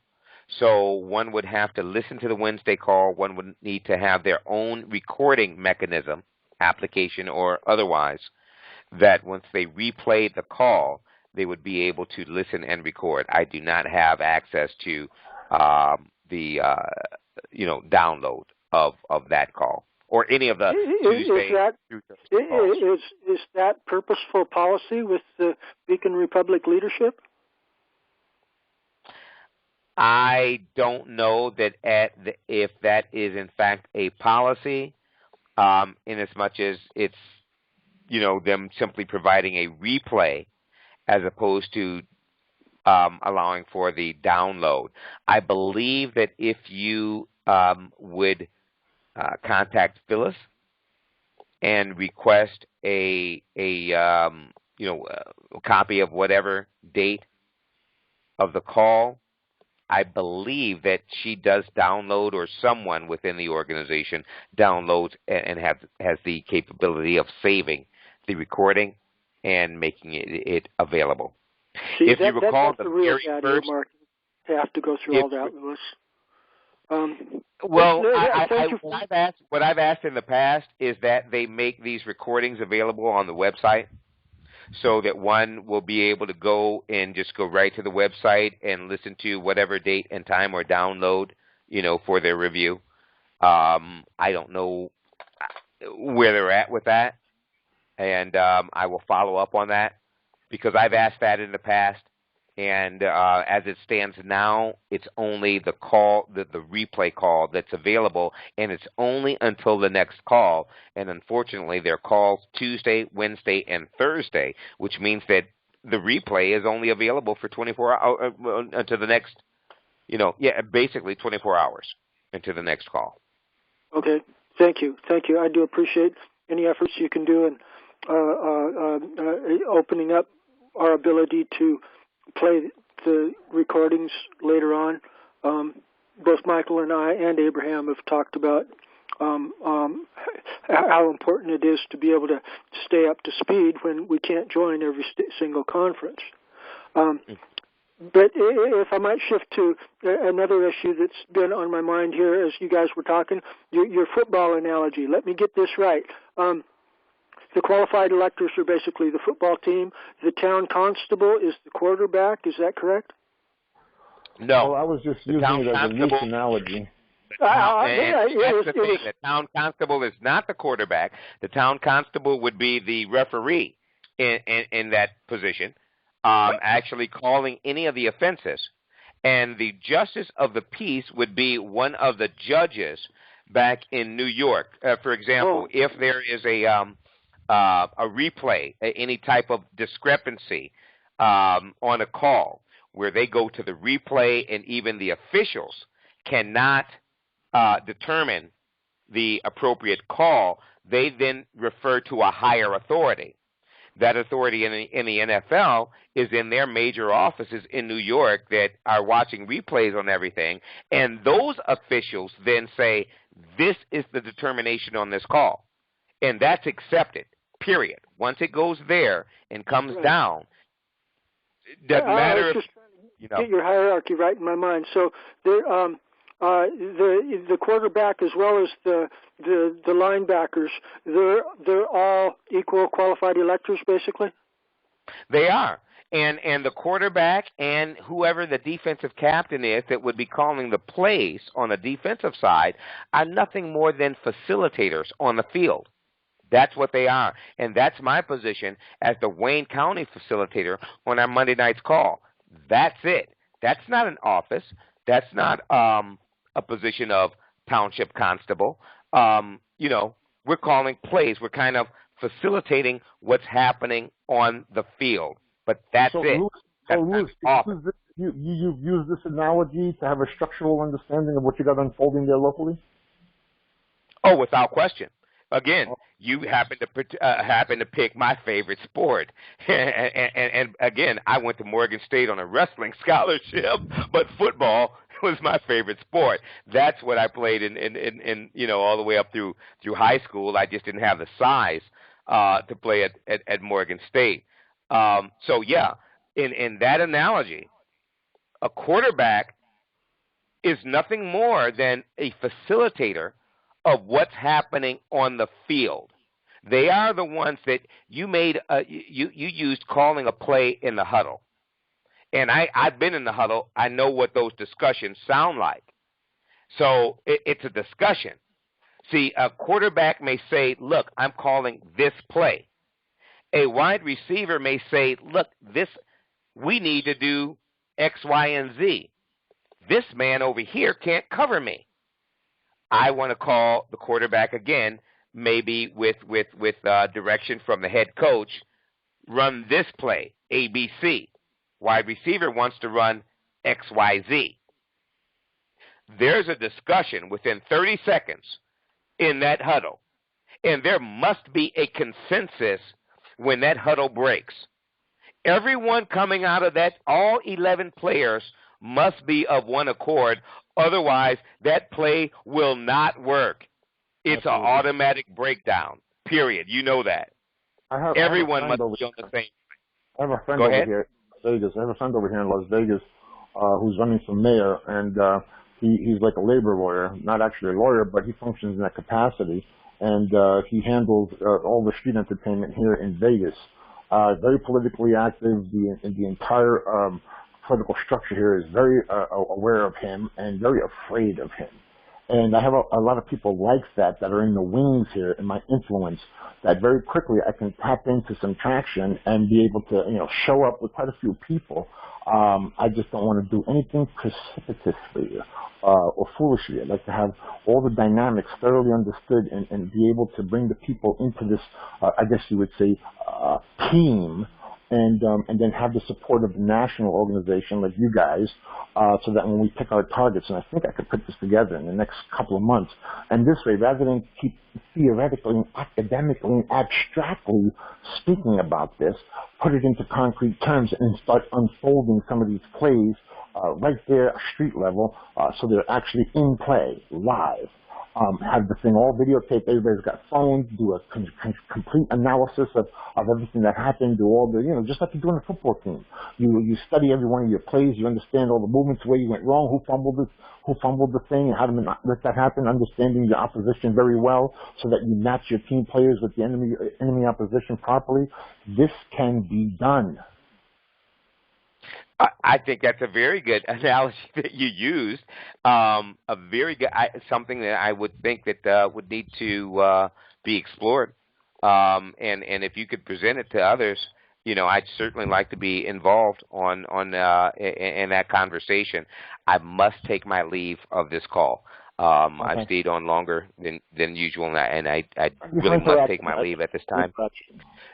We'll go further with this. I think that, but that analogy of the football, and if I see that something that I relate to automatically, simply by nature. Football's always been a part of my life. So if you've got others that you have the ability to present something like that in that form, and then have continued discussion, I'd certainly like to be a part of that, Abraham. All right, good enough. We got some traction. Okay. All right. Thank you, Louis. Good call, Charles. All right, so Charles. Thank you. all the tools that we have been speaking of over the past several years, and if I can put together an assembly, a tightly knit assembly, I guess you would say, of this team, right? And then have several being brought up to speed meetings with you, Lewis, and a couple other guys and the people that I want to bring in, right? And have badges, have uniforms, and have everything. And I tell you, when Dino shows up in court, he shows up as a constitutional law enforcement officer, and he's in full police regalia. And they have not challenged him. They did not get him for assumed identity. They didn't get him for impersonating an officer. He stood simulating legal process. Yeah. They didn't get him for none of that, and I don't know how much authority he's been able to conjure up with his writings, but he stood right in front, of the entire judicial process, right there in the courtroom, looking like a cop, claiming to be a constitutional law enforcement officer, and he told me he directly asked the district attorney, "Who do you have enforcing constitutional law in this state?" Crickets. And they had to say he was the only one. And Larry also. Larry did never get canned or pinched at for impersonating an officer. In fact, by the time he was finished questioning the cop who challenged him, he had the cop say, "Thank you for not getting me for impersonating an officer," because Larry actually had more authority. I'm telling you, it's unbelievable. So if these clowns can do that, right, and I've heard a lot of what Larry has to say, and I've listened to Dino on a lot of occasions, and I've been listening to you very carefully, and it appears as though you have equal, if not more, tools to bring to bear. And if these clowns can pull that off, right, then there's no reason with a larger body of people that are rehearsed and trained and know their positions on the field, and I got myself the amount of bodies that I need to enact the surgical strike, and it's very well tempered, very well structured, very well organized, to start to be able to put together some movement, and maybe that's all you need to build that rank and file national. You just have one person who's ready to jump out there and put a model together and damn roll that wheel onto the track. Yeah. It's Wizard of Oz time. The goofballs, the de factos, are so illegitimate that once somebody assumes a position of some kind of a public office, doing a public duty to promote peace and justice under the Constitution, they fold like a cheap suit. Yeah, I think this is doable. And once I speak to a few of the people down here that I know have, even, what's his name, Burgess, he's down here too. He's got a big following. And if he could see that I'm making these movements, and he's got at least 50, maybe 75 people associated with him locally here, right? I got my friend who's running for mayor over here. He's got at least 150 people associated with him.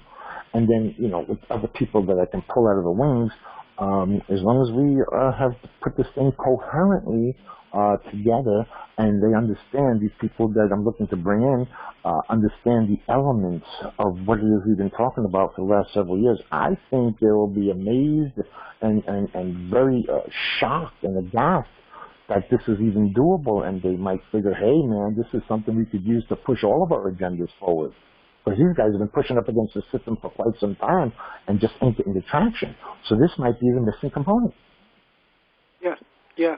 There's lots of opportunity. It's like ripe fruit ready to fall from the tree right into our hands.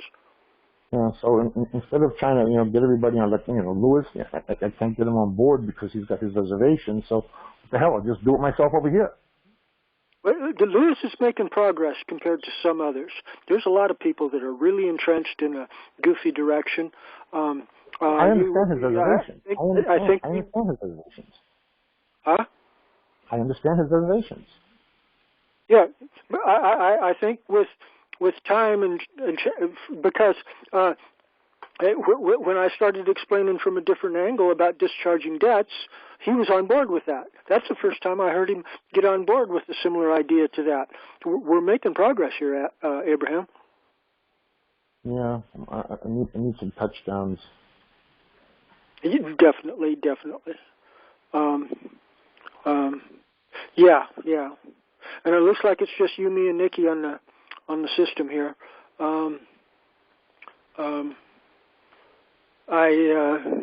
Yeah, I'm going to be going. So. Okay. But before you leave, Nikki, does it sound too radical what I propose? Well, are you asking me? Absolutely, you're the advisor. Well, I understand basketball more than I do football.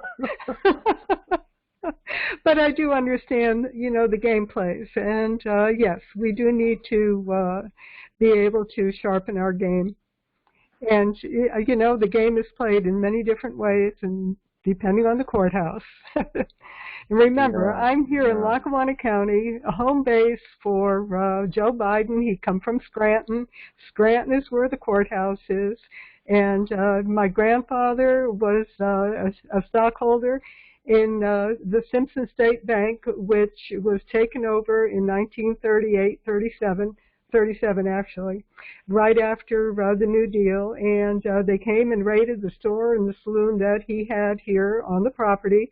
That has never been mortgaged. It's always been paid for in gold and silver. Everything was 1945 and before, from 1899 to 1945, before the municipal authorities took over. So, I understand exactly what you're saying as far as the game goes. Nikki, let me ask you a couple of quick questions before you leave. Sure.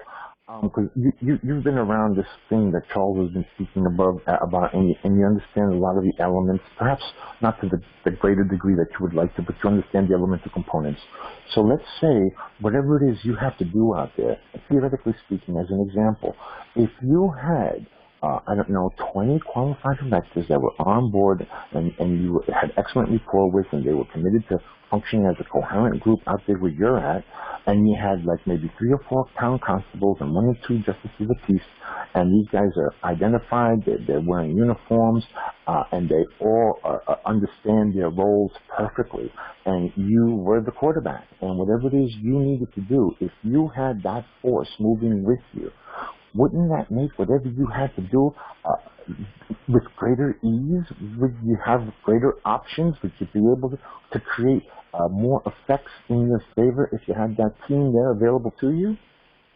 Oh, absolutely, absolutely. And the thing is that, if this thing goes through as it may, if the court is ready for it, right here in Pennsylvania, what I'm bringing forward, it, as far as the taxes go, and the seniorage, it says the taxing district or districts to, as far as what rule they're going by in the Pennsylvania Statutes Title 72, Taxation and Fiscal Affairs, subsection B, says, thereupon the court shall grant a rule on the taxing district or districts to show cause why the claim should not be set aside or reduced in amount as prayed for in the petition. The petitioner shall give notice of such proceedings to the Bureau. In other words, the thing is that the taxing district, in other words, the local communities, of course, that's the precinct level, they have the authority to make the rules and, say yay or nay to what is being brought forward. And when it comes to the printing of notes, without all of these interlopers coming in and taking, their share off the profits that are from the face value of the notes, based on, what it costs to print them, they're going to be pissed off, is what I'm saying, to use the words that need to be used in this. You're hinting at retaliation or some kind of flashback or something like that? Well, the people in the community may just wake up as far as what do they call them, the supervisors, the township supervisors. They've already had this brought to their attention, and they just may wake up to the fact, because they've been in this area probably as long as my family has, since the 1800s. This is where the Industrial Revolution started in this area, with the coal, the anthracite coal region, and the railroads. So, and the tracks, the making of the tracks is right there in Scranton. So this is the area that I'm coming from, and it's just a matter of bringing to their consciousness, exactly what needs to be done in order to take back the powers into the community level. Because there are a lot of good people here. They just don't talk about the issues because they fear retaliation. Yeah, I guess that's what everybody's apprehensive about. Exactly, and Scripture says the fearful and the unbelieving will not inherit the kingdom. But they have to have something, to lean back on, that they don't have to be fearful and they don't have to be unbelieving. All they have to do is step forward and make the changes. Right? Yeah, sometimes there's brilliance in taking action, just taking some action, that's all. But the action has to be very well thought out, very guarded, and it has to be extremely expedient, very surgical, and it has to be with a tremendous amount of prescience, no doubt. Believe me, I have done that to the best of my ability. Yahweh's in control. But you never had the team backing you. If you have like a 20, 30-man team backing you, I think that all you got to do is be the brains behind the thing. That's it. You pick the targets. And you're not coming in clearly. I'm missing every couple of words. Say that again, please. What I'm saying is that what you have done up until now, you've done it by yourself. You didn't have a team, your own team that can function for you and get your back, right? Mm-hmm. So once you have your team in place, then you don't have to be so far out front. All you got to do is be the brains behind the operation and pick the targets. That's all. Yeah, and I do believe that there are people, because there are people in the area that turn the other way when they see me coming. And then there are others that come up and hug me, so because they know what I'm doing here. So I don't know what to say. It's just I think Monday is going to be really telling in so many different ways, with the conjunction and everything else coming up. I mean, the vibrations are correct, and the frequencies are just right on. And words have frequencies. So in the beginning was a word, and the word was just Yahweh. Okay?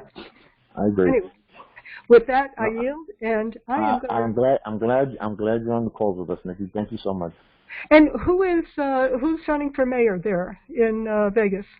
Oh, it's Michael Troy Moore. And he's also his father.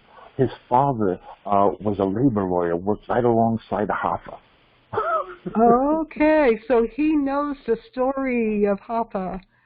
His father worked with him in the labor movement, and this guy he's like a labor lawyer for all the street entertainers here in Vegas, and the entire establishment here is scared to death of this guy because he runs on an anti-corruption platform, and oh boy, they shake when they see him. He just doesn't have the team and the tools, and I think I can bring that to him. Oh, super.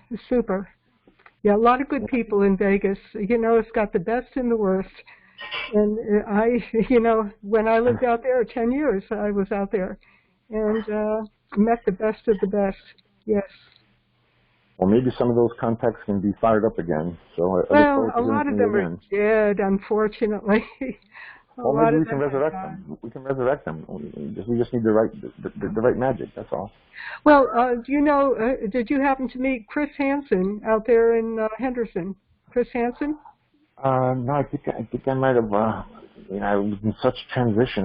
Maybe I have to follow up on that contact if it's still doable. Okay. But they were with the Constitution Party, which is the Independent American Party of Independent American Party. I believe they still go under. Correct? I really don't know. My last 6 months over here has been a real whirlwind. Okay. Okay, well, you take care, guys. All right? All right, we'll talk to you soon. Okay, Yahweh bless. Bye-bye. All right, Charles. It's down to the last two again, Charles.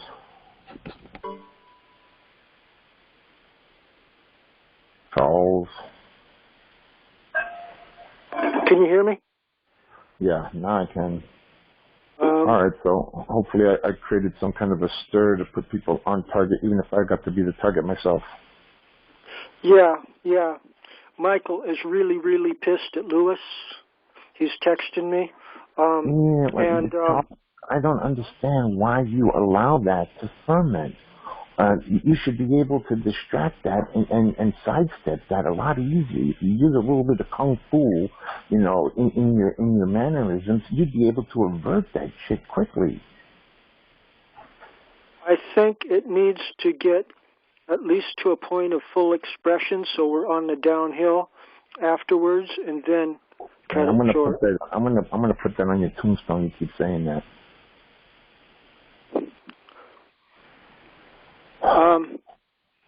One of them's being an asshole. Do you agree with that or not? You know, the thing is, I think they're both alpha males, and they're both, you know, entrenched in their movement, and they both have some credible exercises behind them. You know, Mike has got you know, a lot of things that he's involved in, engaged in, and he feels as